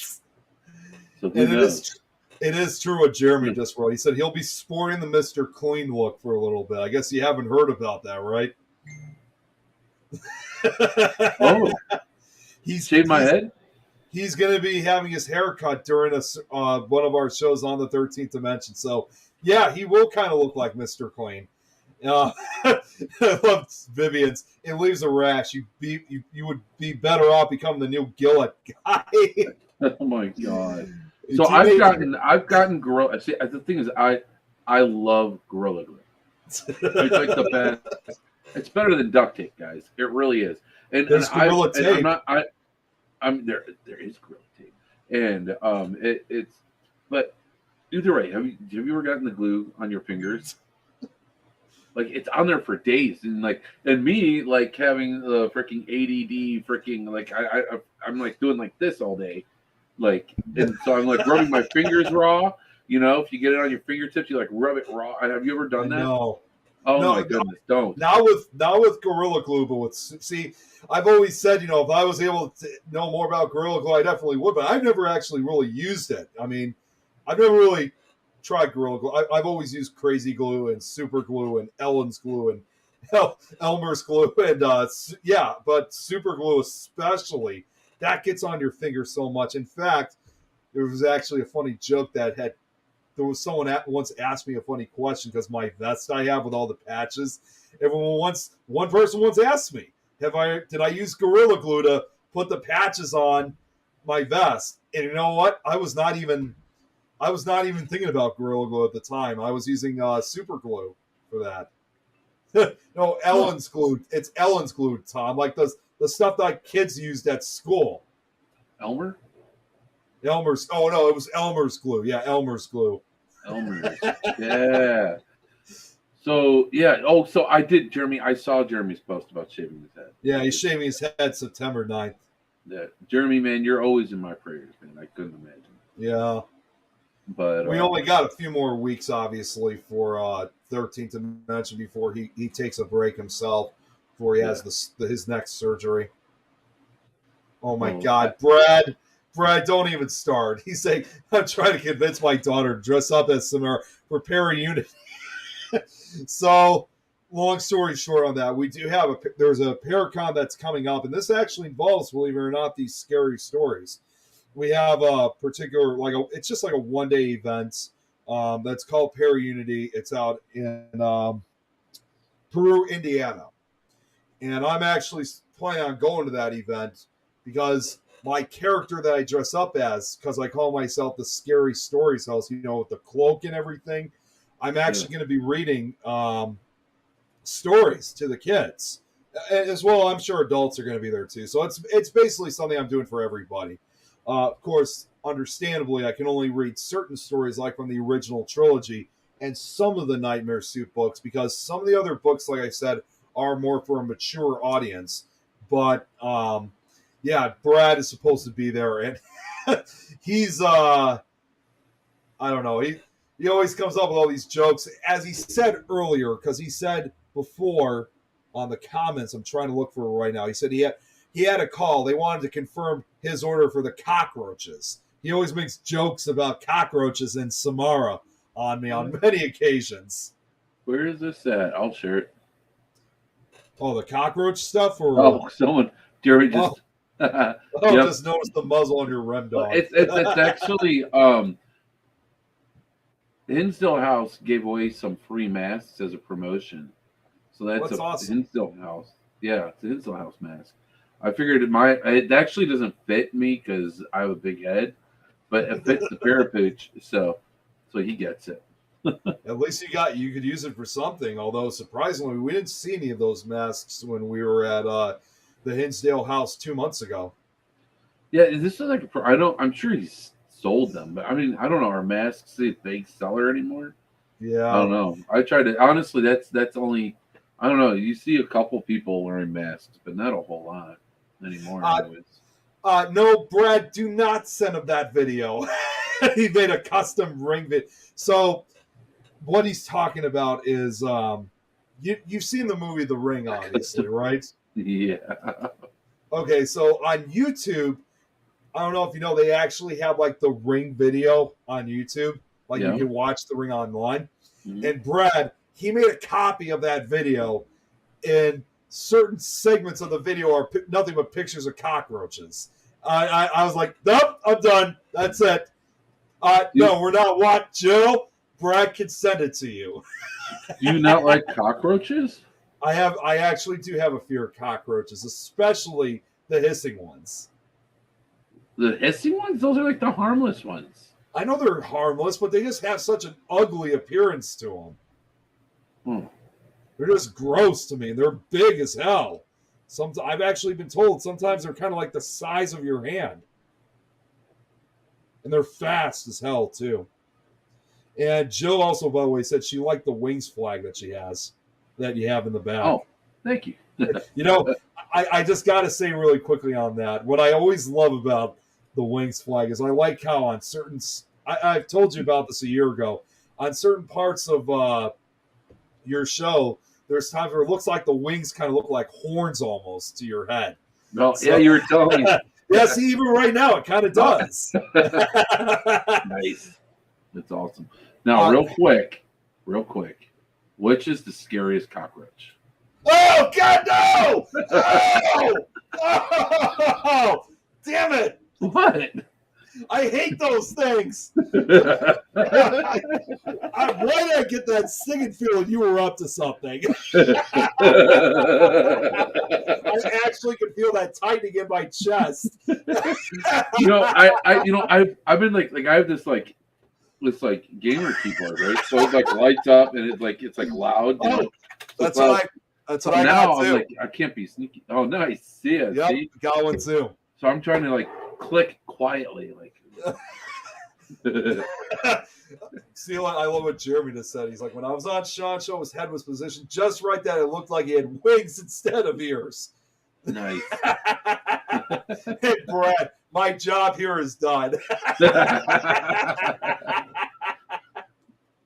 Awesome. And Brad also supposedly is going to have a costume that he's calling himself Captain Cockroach. Have you ever seen Joe's apartment? No, I haven't. It's an old short that used to be on MTV back in the day. Yeah, I wouldn't remember that. Yeah, I wouldn't remember that. He had a roach infested apartment, and it was. Oh God. I think it was called Joe's apartment. There's only been. I'll be honest with you on this. There's only been one. No, Brad. I'm not going to look it up. There's only ever been one. There it is. Joe's apartment. That's one. Oh God. They sing. They sing. They sing. The cockroaches sing. Yeah. Like cicadas or. No, they sing like songs. Oh, okay. Jill was then asked. Actually, speaking of which, Jill was asking me. She thought I liked cicadas. Cicadas, I like the noise, but I don't like their appearance, though. They kind of have an ugly appearance, too. That's what I've always actually said when it comes to cicadas, is that they have the most beautiful sounds, but they have the most ugliest looking appearance. You like the sound of cicadas? Wow. My mom and I, we love the sound because it's like, to us, it's the sound of the cockroach song. My mom and I, we like the sound of cicadas because to us, it's like the sound of summer to us. It's to us like that shows us that summer is here. Although for a day like this, because over here in Chicago, it's been relatively.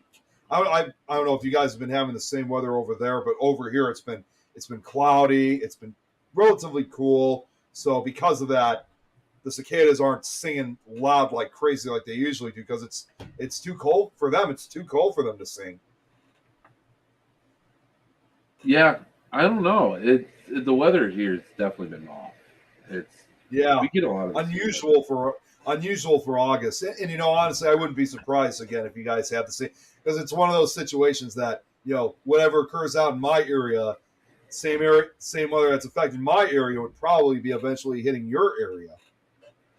That's true, guys. I have to say, because this is bothering me.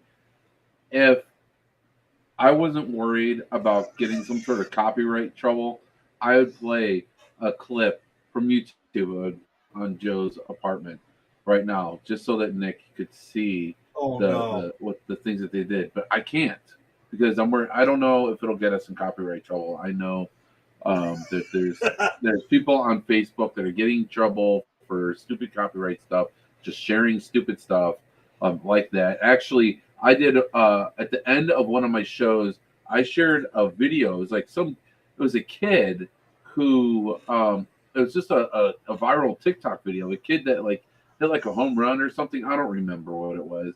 It was really cute, inspirational, feel good video, and I wanted to help spread the love. I played the video at the end of the video, at the end of the show, I got an alert of some sort of copyright infringement. I'm like, what? Are you serious?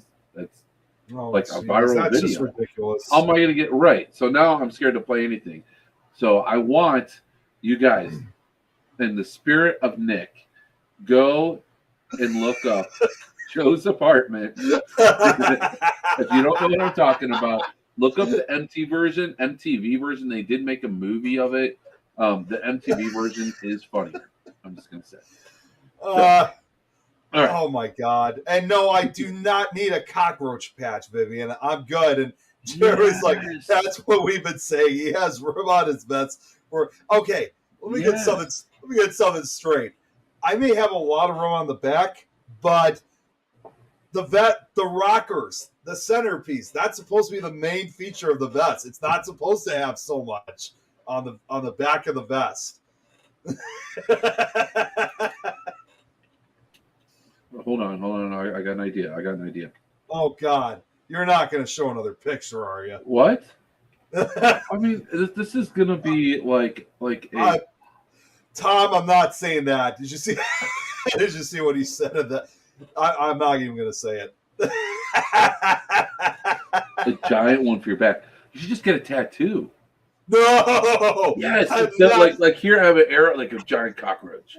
I don't need a cockroach on my skin for the rest of my life. I am good. Oh, let's see. What can we do here?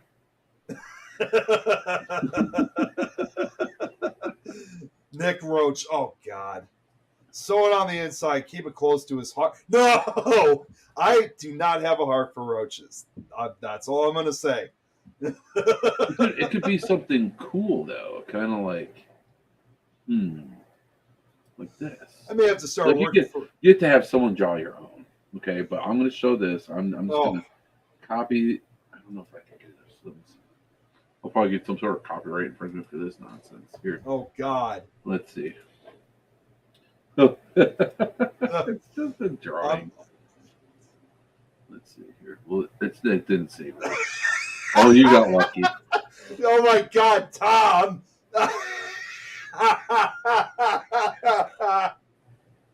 I'm not even saying that one. No way.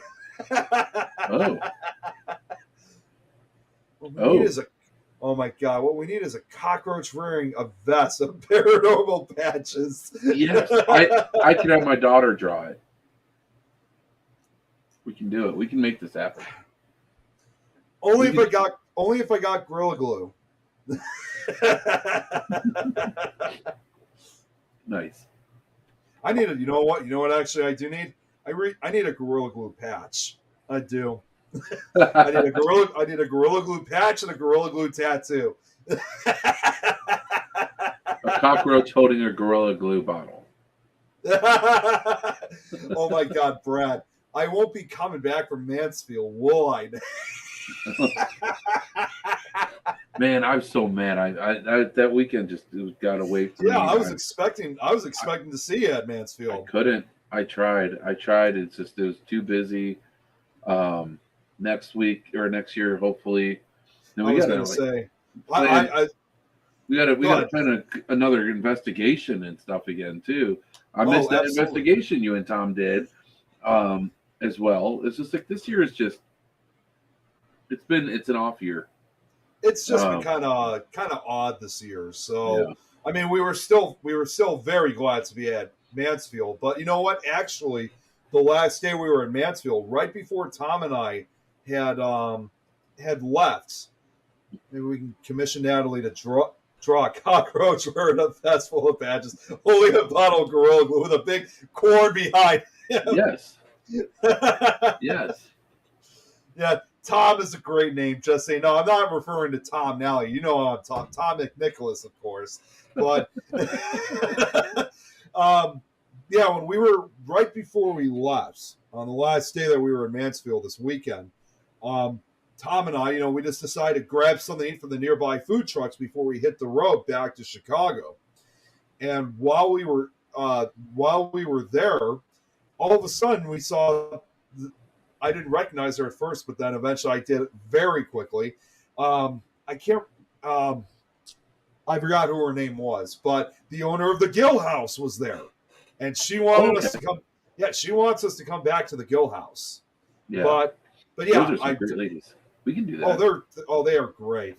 I was trying to get us into the fire museum. Yes, I've heard about the fire museum. Well, I mean, I could, with more time, with more notice, I could get us in there.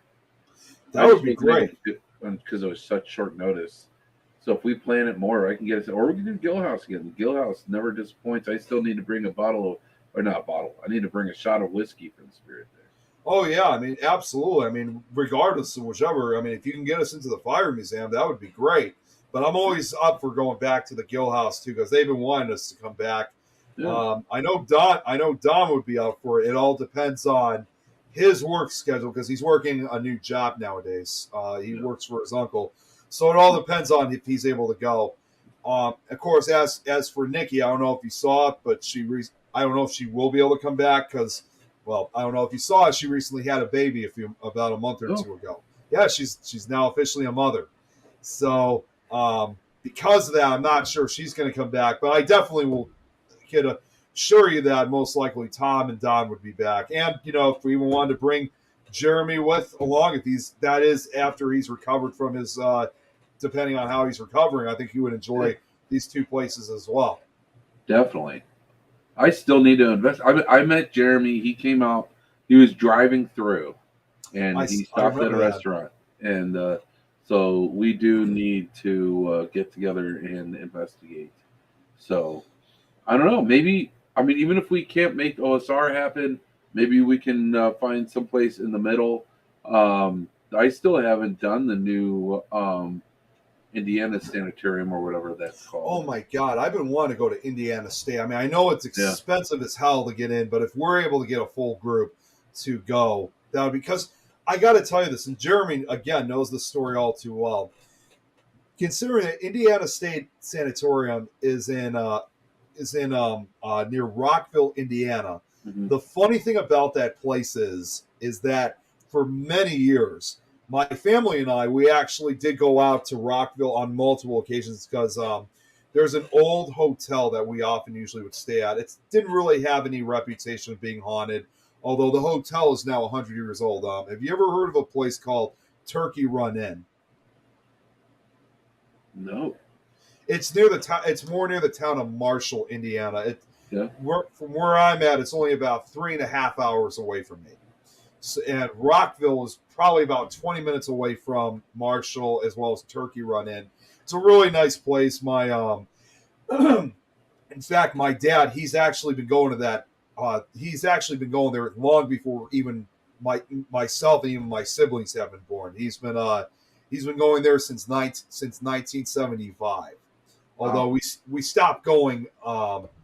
The last year we went, ironically enough, was just a year before COVID hit, which was 2019. So we ended up stopping going because of COVID. And I'm not going to say too much, but also because of political reasons. Yeah. And also, finally, Turkey Run Inn is kind of lost, although it's still a historical building. I bet they're popular at Thanksgiving. You know what? The funny thing about Turkey Run Inn, because it actually is part of a state park that's called Turkey Run State Park. No one truly knows the reason why it's called Turkey Run. I think it was probably because of, I think somebody said it was just a popular area for wild turkeys to kind of run through the area or live throughout the area. They still have turkeys, obviously, wild turkeys still to this day. But that's where they got that's where supposedly the name came from. So, but like I said, we used to go there, but we also used to go to the town of Rockville because they have something. They've been doing this for probably about 100 years or so. They had something that was called the Covered Bridge Festival because Indiana is really well known for. I know Ohio is well known for well, let's put it, Indiana and Ohio are both well known for their covered bridges. I mean, I know you guys have a lot of them out throughout the states, but with Marshall and Rockville, they're in a county called Park County, and Park County alone has about like 21 covered bridges all throughout the county, and because of that, it's actually been considered. It's called the covered bridge capital of the world. For the last 200 years, there have been there used to be a lot more covered bridges throughout those two states, which have sadly come and gone. But the town in Rockville would have this festival to honor the covered bridges that not only still exist today, but also the ones that no longer exist. And we often would go there almost every year. And I guess even when I started getting interested in the paranormal field, I had no idea that probably just maybe 2 miles away from us was this old place called Indiana State Sanatorium. And it was just literally about a year ago, I just found out about it. I'm like, thinking, I literally was telling them, you're kidding me. I've been going to this town all these years, and I didn't even know about this place that even existed. So it was kind of, ironic that I didn't know about it until a year ago. Like 2 years, about 2 years after the last time we were in Rockville. Wow. Isn't that crazy how just like places like, and that's a huge like piece of property that's just, so I don't even know. Like you have to be very familiar with the area to know that that's there. It's on personal property. Yeah.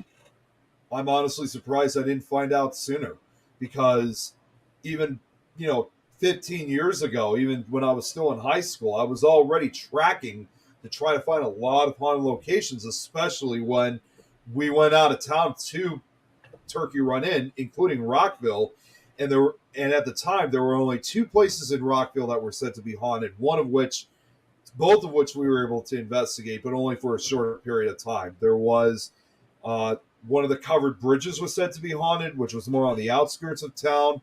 And then there was also Rockville Cemetery, which had some ghost stories associated with it. Those are the only places. So when I looked up haunted places in Rockville, they never listed Indiana State. So I just found that kind of weird that I didn't find out sooner. Of course, understandably, back then, that was when, even if people did know about it, it was still, heavily guarded. It was private property. They didn't allow investigations at the time. Right. Because this was like 2007, 2008 that I was there when I started doing these investigations. Isn't it great though that more and more of these locations are opening up to us to investigate? I mean, oh my God! Don't even show that. Oh God, no! What? I saw that flash. Oh. Oh. Like I was out there for like I'm not looking. I see a corner of the picture. I'm not looking. You know what? I'm actually going to show. I'm actually just going to go to a different page, so it looks like I am still looking at the camera. Hey, you know what? Jeremy always complains I always have a lot of links up online and stuff like that. This is where pages become useful. Nice try. But now I got a backup plan. That's hilarious. Sorry, you can't do that to me on my show. Like, I actually what's so funny about this is like someone told me on a show that they didn't like the large squids and like the beaks that they have, So I went, I did it to them exactly what I did to you. I can't not do this. You can't tell me. I mean, please do. If you come on my show, tell me something like that you're scared of, so I can do this. I never should have brought it up to begin with. You didn't have to. Your all of your followers came on here. Yeah, and they told me. I love Brad's comment. I'm definitely not coming back from Mansfield. That's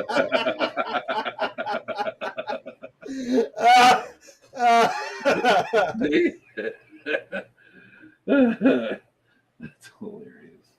Oh, let's see here. I just wanted to see. Tom Nelly was. Yeah, that's the thing. Tom Nelly said this, saying, "I still wish I can come out to Gettysburg." Oh my God, I really want to. I wanted to say something about that comment too. Yeah, that is like That's like the event of all events. Like I've been wanting to go to this event. I'm in Ohio, so I'm a little bit closer than you. But I'll You're tell just you a what, state away. it's a state of like literally I have to drive to the other side of Pennsylvania. And Yep. have you ever driven through Pennsylvania? Yeah, when we went to, well, not through the entire state, but if you remember, like when Tom and I drove, well, Yeah, see there, when Tom and you're I went driving out to New through. York, we were Yeah, just you're driving to a driving through corner park. Pennsylvania for like an hour. You go through that little panhandle thing that they have. You just drive down the Yeah, freeway it there. was just like we were literally only like in Pennsylvania No, for they're- probably about like a half hour. Pennsylvania turnpikes are stupid expensive. Yeah, And the roads are all windy. Don't take the back roads, dude. Don't do it because you're gonna end up going freaking. I mean, if you do, make sure it's summer and make sure that the weather is nice and clear. You don't. I don't know. That's just me though. I get anxiety on windy roads, because of things that happened in the past. So I really hate windy roads. I really hate driving through Pennsylvania. That is legit what's keeping me from going there. I was actually I was really wanting to go. Was it last year? It was COVID that kept me from going. I was like, it's not feeling right. That's too big of a thing. Maybe it was the year before. But this is like this event. They always have a blast, and it's oh my just God. yeah. I'm so BB3 TV has a table Yeah. at Gettysburg. Yeah, and I heard Pennsylvania, their roads have 5 foot deep They're- potholes. But yeah, I remember Tom mentioned to me that BB3 TV has a table at the Gettysburg Battlefield Bash, which, you know, I would have been obviously a part of it. So I'm seriously like envious that I can't go. If I was able to, I couldn't. Unfortunately, someone like Tom McNicholas, he won't be able to go because he's taken most of his time off for these trips. So Yeah. we only got Tom and I will only really have, as far as I know, 2 trips left that we're going to be doing together because of his time off. We're planning on going to Silicon in September, out in Mattoon, Illinois, and then we're also going to. I think he's going to try to make it for the Perry Unity events in October for the trip out to Peru, Indiana, and they're giving away T-shirts too. Damn it!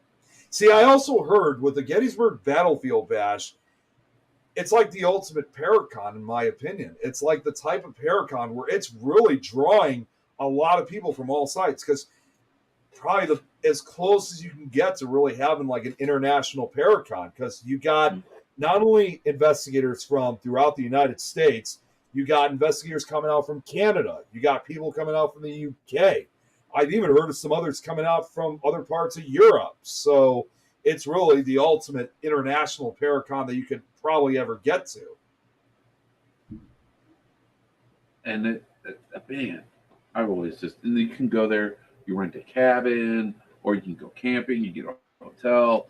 I mean, this is just such a versatile event, and you can do it, make it work for your own. Like, do you like to camp, dude? They have plenty of camping stuff there. There's plenty of haunted locations there. That's for sure. Yeah, man. And I have some good friends that run locations there. Man, I wish I could. I wish I could. I really wish so too. I mean, every time I'm seeing it's those roads and my getting away from the kids and the family for that long. Because if I were to do the Gettysburg Bash, I would do it for the whole weekend.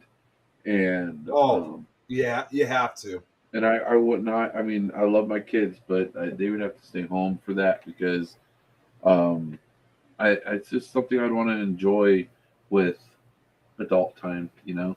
Yeah. So, even although it is basically a family event, so I know, but like the kids, like they, yeah, kids, of course. I mean, no, they it's just they're not into it. Like right. You know, like I took Callie over to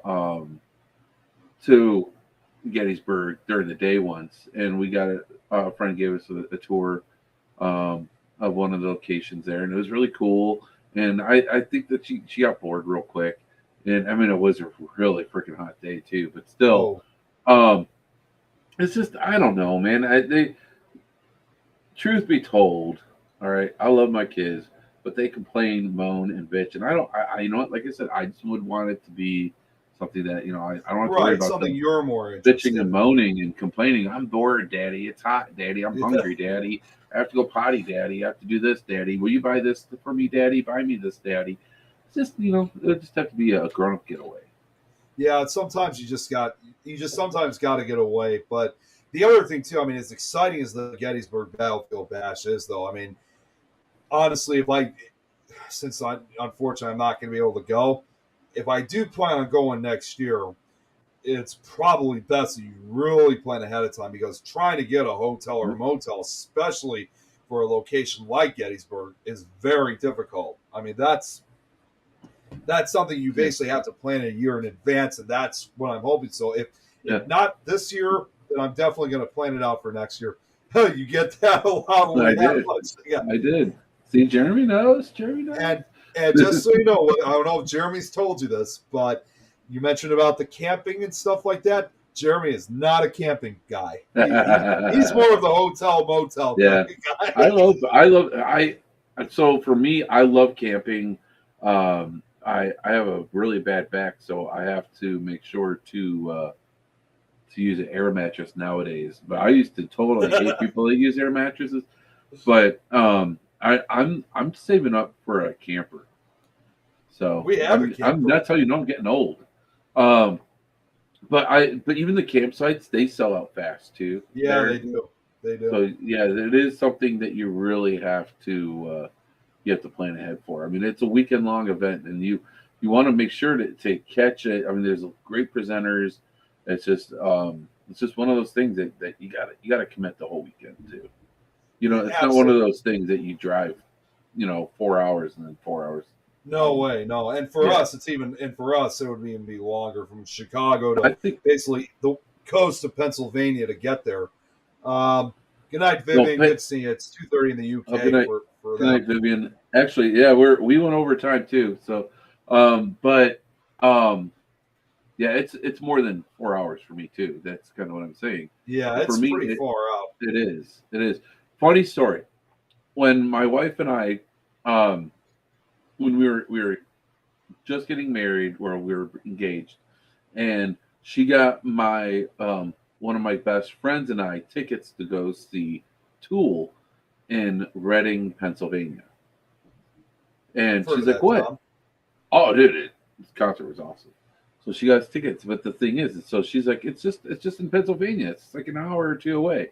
I'm like, "Sweetheart, Reading is in Philadelphia.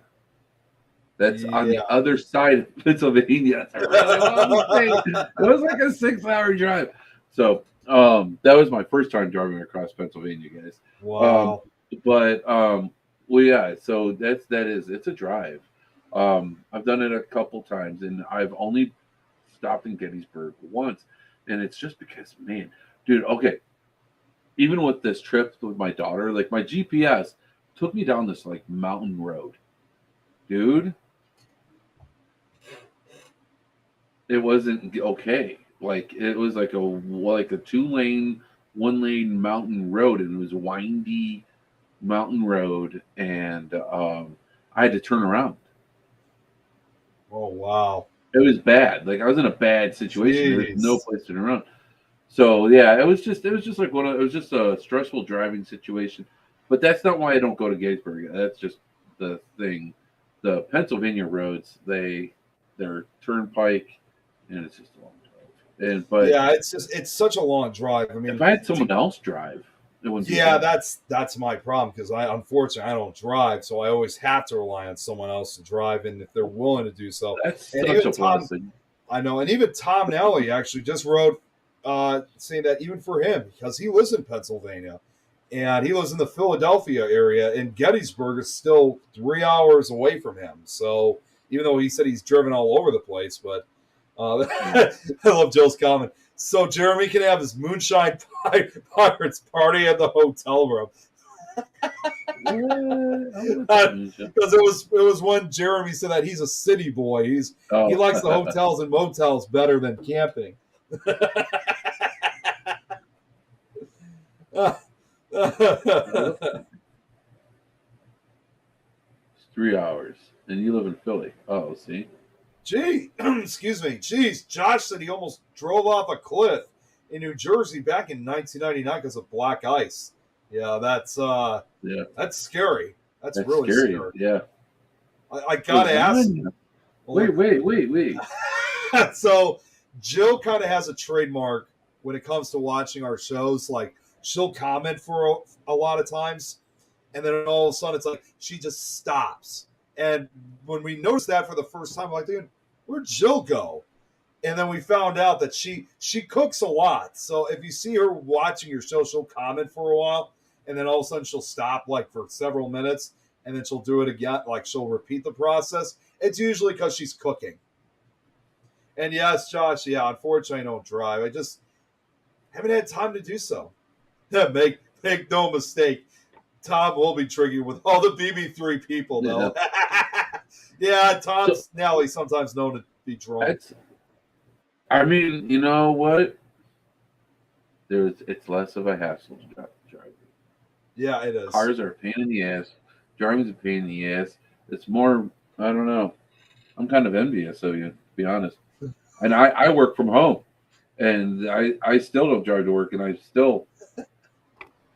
don't know. Well, so yeah, I'll tell you. Well, I don't know if Tom McNicholas told you this, but did you hear about what happened in the drive with us when we came back from Wildwood Sanatorium in New York? Did you hear about what happened with us? So Tom and I, we ended up leaving New York around it was 1 o'clock, maybe 2 o'clock. And actually, just before we left, we had to meet up with Jeremy and a friend of his because I had left. I had this special kind of digital recorder. Did you ever see the digital recorder watches before where you can record? Yeah. So I had one of those. It was the one that they sell at Ghost Stop. And we had to stop at a Burger King to pick it up. Of course, we also decided to eat there because we didn't know when we were going to eat again. So we get on the road. And the way how we kind of saw things was we didn't truly believe that we were going to be back home, back in Chicago in one day. We just knew it was going to be, we were probably going to stop somewhere halfway in Ohio. In other words, obviously, all too well. The other states were much more manageable. Ohio takes a long time to get through. So we were going to stop probably somewhere in what's the town I'm thinking of? I think it was Toledo that we were going to try to stop in. Okay. So, although funny enough, on the way back home, when we got into Ohio, we actually passed by the town of Madison. I thought, Madison, I know that name. And I said because Tom and I, we always will stop at points of interest that may get our attention. So I thought, this is where Madison Seminary is. So I said, here, Tom decided we pull off the highway and we go check out Madison Seminary. And we found it. But it looked like the place was closed. So we just only stopped in front of the building and took some pictures of it. And then as soon as we got back onto the road and I posted the pictures, Goose saw the pictures like, you guys know we're there right now, right? I'm like, wait, what? Uh-oh. So we called... We stopped at a rest stop, which was probably about 4 or 5 miles down the road, and so I decided to call Goose up so I can get more information about this. And they're saying, yeah, they're having this investigation basically right now. Here was the thing that we missed was we only saw the front of the building. We didn't see the back of the building and saw all these cars parked because from what obviously first time seeing it, that place is huge. It is. So we actually could have gotten access into Madison Seminary and do an investigation, but because we were already 4 or 5 miles down the road, we just couldn't turn back, even though we really wanted to. We just our whole goal was to try to travel as further as we can. Right. Oh, that would have set you guys back a couple hours easy. It would have. Oh yeah, it would have. It would have made. What were you gonna say? It was meant to be. It would have been. Those are just one of those things, man. It's fate just had other plans. And, it did. I saw the post for that. Yeah. Well, and you have to remember, obviously, all too well, we're regular visitors in Ohio. So, I'm sure there'll definitely be a next time for us to get to Madison Seminary. So we continued driving. And as we continued, when we got to a particular rest stop, that's when we started checking hotels and motels, and there were quite a number of them. However, They were supposed to be cheap ones that we were expecting, but unfortunately, either the apps, there was something wrong with the apps, or they were expensive as hell. That set us completely off track.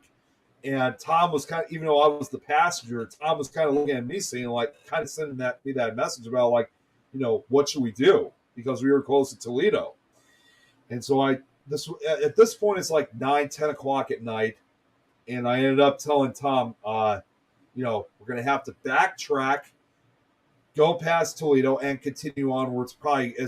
We're just going to have to probably go into Indiana in the hopes that we could find something better. But even though we were not too far from the Ohio-Indiana border, we were only just a few hours away from home. Still, even in my head, I just thought this will still take hours and hours and hours. And I even said to Tom, let's just hope that our exhaustion doesn't hit us. It's like we're close yet so far. We were just a few miles from some nice hotels, motels to stay the night at, and we couldn't afford them. And I have to comment from what Josh just said. It's always best to call ahead and book. We didn't think about it at the time because we thought, again, we were in rural areas. We thought we wouldn't have to deal with too many expensive prices.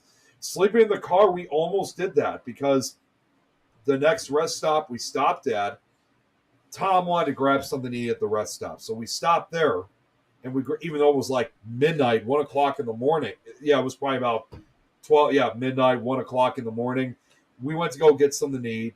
And then we stayed in the parking lot for a while.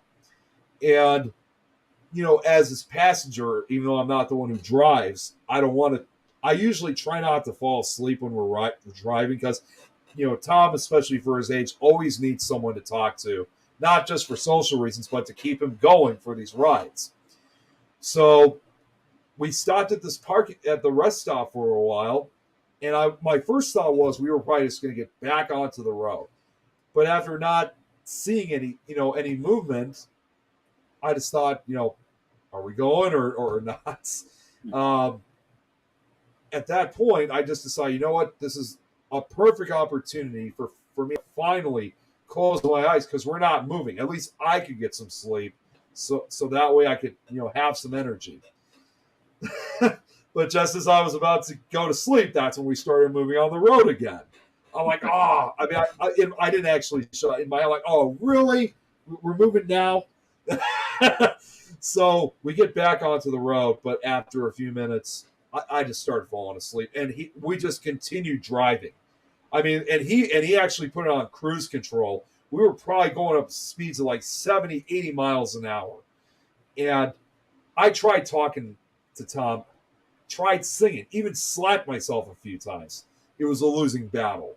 And there were a few times that I did wake up, but my God, I got to say, Tom will tell you the same thing, that we ended up getting back home, but the rest of the ride, that was terrifying for us because both of us were exhausted. Yeah. I don't know how Tom was able to still stay on the road. I just remember the times I woke up. One time we were in Indiana. Next time we're in Illinois. And by the time we finally got back home, it was 5 o'clock in the morning. And the sun was rising too. So we ended up spending the entire night on the road, which that is something, unless we get another person who's like willing to drive, we're never doing that again. That's rough. That is always rough. There have been a couple times after investigations where it's like, I don't even know how I got home. Oh, I felt so bad. I felt really bad that I was the one who got to kind of sleep and he didn't because he had to keep his eyes on the road. Yeah. So that's when we just decided at that point saying that unless we have a third person with us who's willing to do this, willing to investigate, there's no way we could do something like this again. It's just not worth the risk. I mean, to go to a place like Wildwood Sanatorium and the Hinsdale House, that area of Salamanca, it's definitely a place we would love to go back to, but we're not doing it the same way again like we did before. That was, like what Josh said, it was too, even though we got back home safely, it was just far too dangerous for us. You gotta plan for a stop, a hotel stop, a sleep stop. Whenever I go on vacations with my family, like I'm more I'm more of a stickler to doing that because I'm more worried about their safety. Yeah. But when it's just me, I'm just like, yeah, I'll just drive. Screw it. But yeah, if I'm going anywhere on a drive that's longer than 8 hours, I'm stopping and we're gonna get a hotel probably for the Yeah, night it and was then finish just, it out. it was really rough. And even the time when I did wake up and I checked for hotels once we were in Indiana, hopefully that there would be a change of prices. I looked, it was the same situation in Indiana. And I even said to Tom, and I felt like I was kind of saying this from a film or something. I basically said, there's no way to get out of this situation. And when we finally got back, I mean, the first thing I told my parents when I finally when I woke up later that morning after I actually got to sleep at home, I just said I calculated how many hours we were on. The entire time it was 12 hours on the road.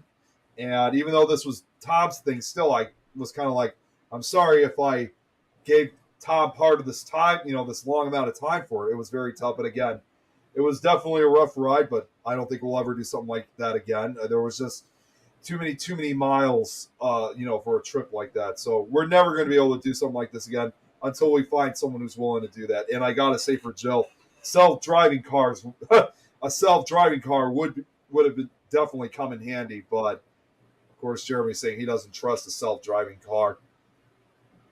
I mean, so I drove a Tesla once. It's weird, dude. I've never been in a Tesla. Oh, dude, it is weird. So you want to drive. For me, Yeah.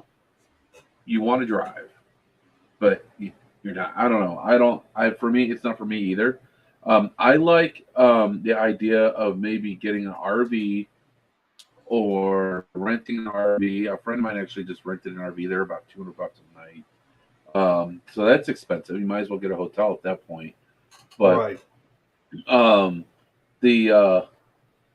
but I think that having I want a little pull behind camper, this little pop up, and then just attach it there, and then I can park anywhere and pop that bitch up and sleep. And Well, also, funny guys, enough, just so you know, Walmart's will let you sleep in their parking lots. oh, is In that your car. right? Really? At least they used to. I don't know. All pre-COVID, everything's different now, right? Back Right. when Walmart was 24 hours, you used to be able to. I used to be able to sleep in their parking lots. That was like pull up in Interesting. there. Yeah, that used to be an old road tripper trick, but I don't. Now I'm thinking about it. I don't know. I took my family to a concert last night, and we wanted to go to Denny's, and Denny's was closed last night. I'm like, what the? Like Yeah, Denny's? like I thought they were who eats 24 Denny's? hours. Who eats Denny's during the day? Yeah, On like purpose. I don't get that. I've always heard Denny's has been 24 hours. Who would close a Denny's at night? I They mean, come close at on. night. No, they close at night. This is all This is all post-COVID stuff, and it's nonsense. I don't know who eats Denny's, during the day on purpose. It's under the age of 59. Well, I like Jill's comment, which is so road trips with Sean's car then. Well, Yeah. believe it or not, we actually do have an RV ourselves. My dad bought it again. This was now almost 15 years ago. And Jeremy, yes, I did see your question. I'll get to your question in just a second. So we actually do have an RV, but the problem is with the RV that we have, the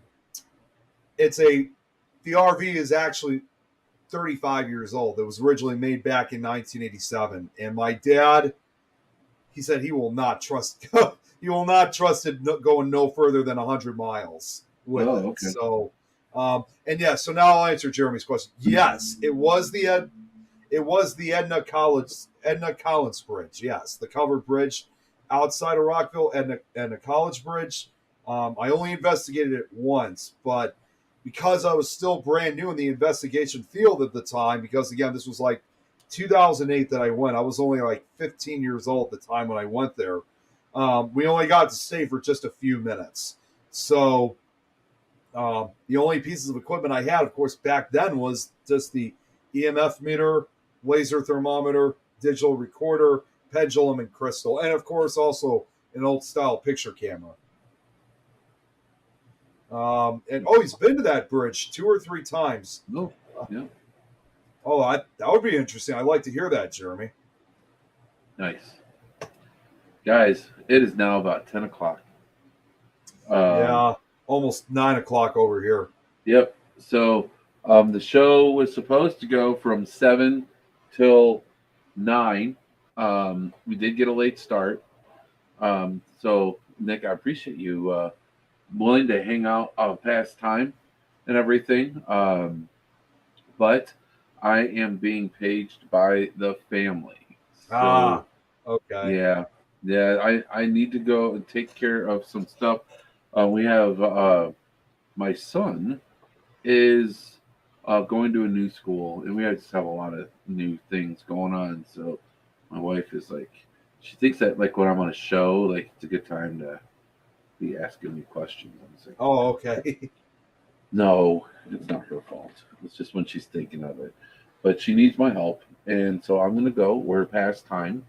I'm going to go help her out. So, Nick, I really do appreciate you very much.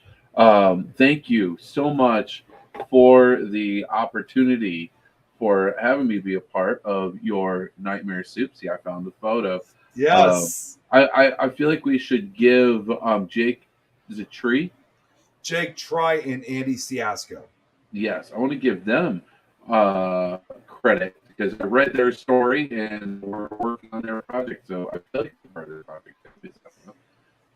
So thank you to them too. Yeah, in fact, actually, I should note very quickly that Jake Try does have a Facebook. I tried adding him, but he doesn't really go on very often. But Andy Ciasco, I am friends with him on Facebook. I've spoken to him a few times. He's become a very good friend of mine. I've actually been trying to offer him to come on to some of these type of shows to be interviewed. And he not only he's the one who does the illustrations, obviously, as you can see in the picture, but he actually does drawings like this for a living. Like if you see like particular, he not only does these for the books, he makes drawings like this for movies, for cartoons, including cartoons that a lot of us have grown up with. He's like all over the place, and I'm a really big fan of his work, and it's all in the tradition of the original Scary Stories to Tell in the Dark art by Stephen Gamble. So he does a great job. I've already reached out to the Nightmare Soup Facebook page itself. They love the story, so they've already heard them. I would not be the least bit surprised that they would eventually start sharing them on their page. Awesome. Heck yeah. And if you do this again, please ask me. I will do it. Just put me down. Absolutely. I definitely will bring. Don't even ask. But hey, Shawn, I got you next door. Yep, I'll definitely have you back on. I mean, for the next one that I'll be doing, like I said, which will probably be Nightmare Society.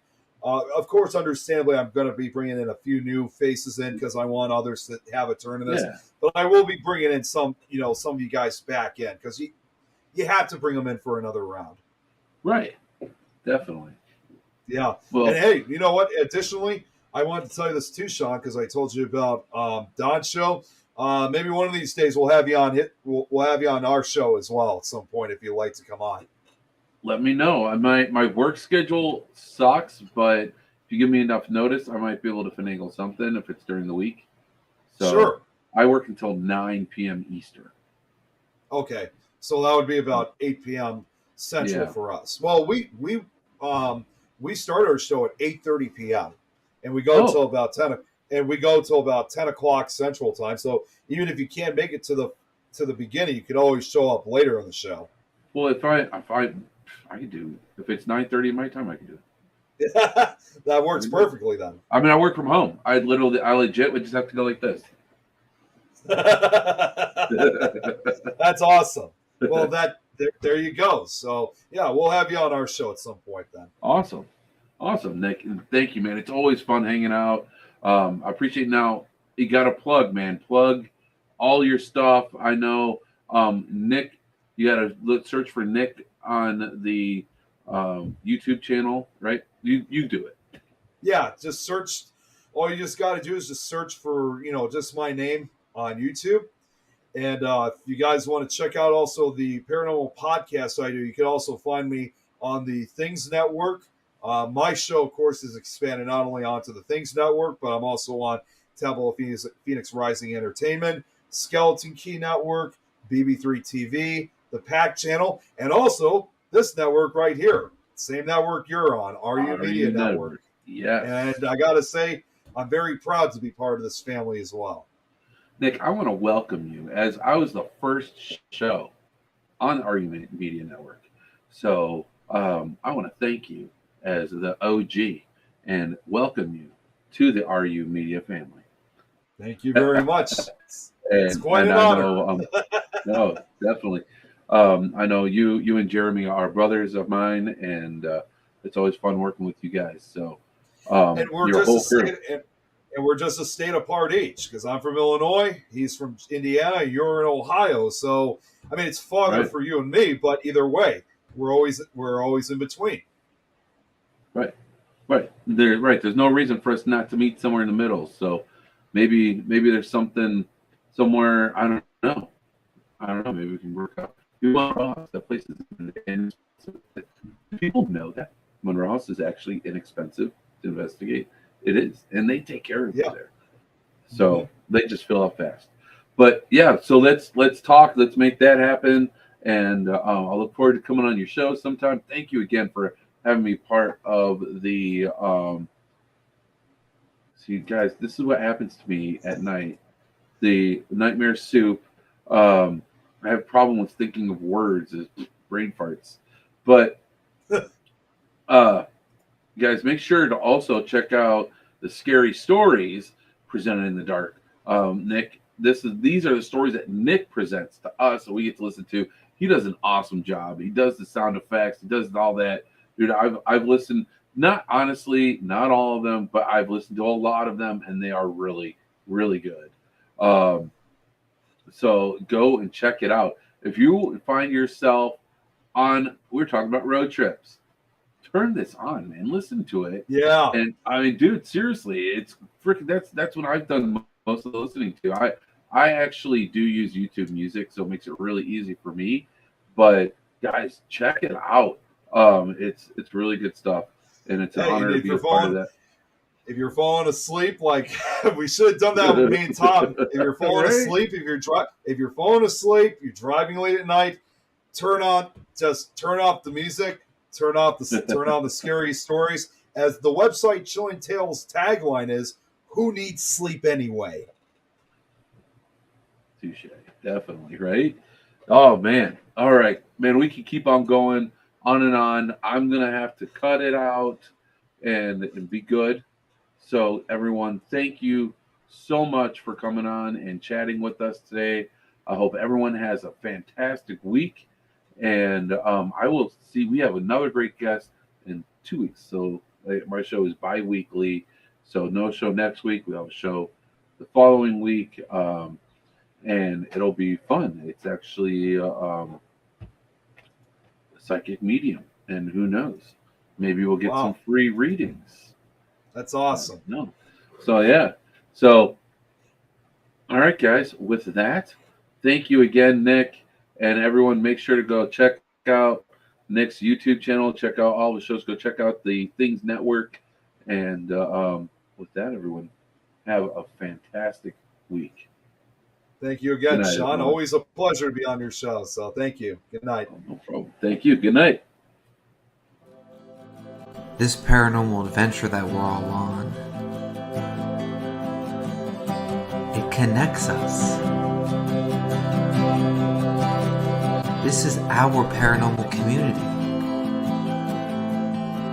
This is our paranormal podcast with your host, Shawn Gilmore. He's worked in the paranormal field for 10 years. He was featured on the TV show Paranormal Survivor that airs on Travel Channel. His passion is creating para-unity. With your host, Brian Mersel. He's worked in the paranormal field for 7 years. He leads his own paranormal team. He wants to help people start their paranormal adventure or grow their existing one. This is our paranormal adventure. This is our paranormal community. This is our paranormal podcast. It's about supporting.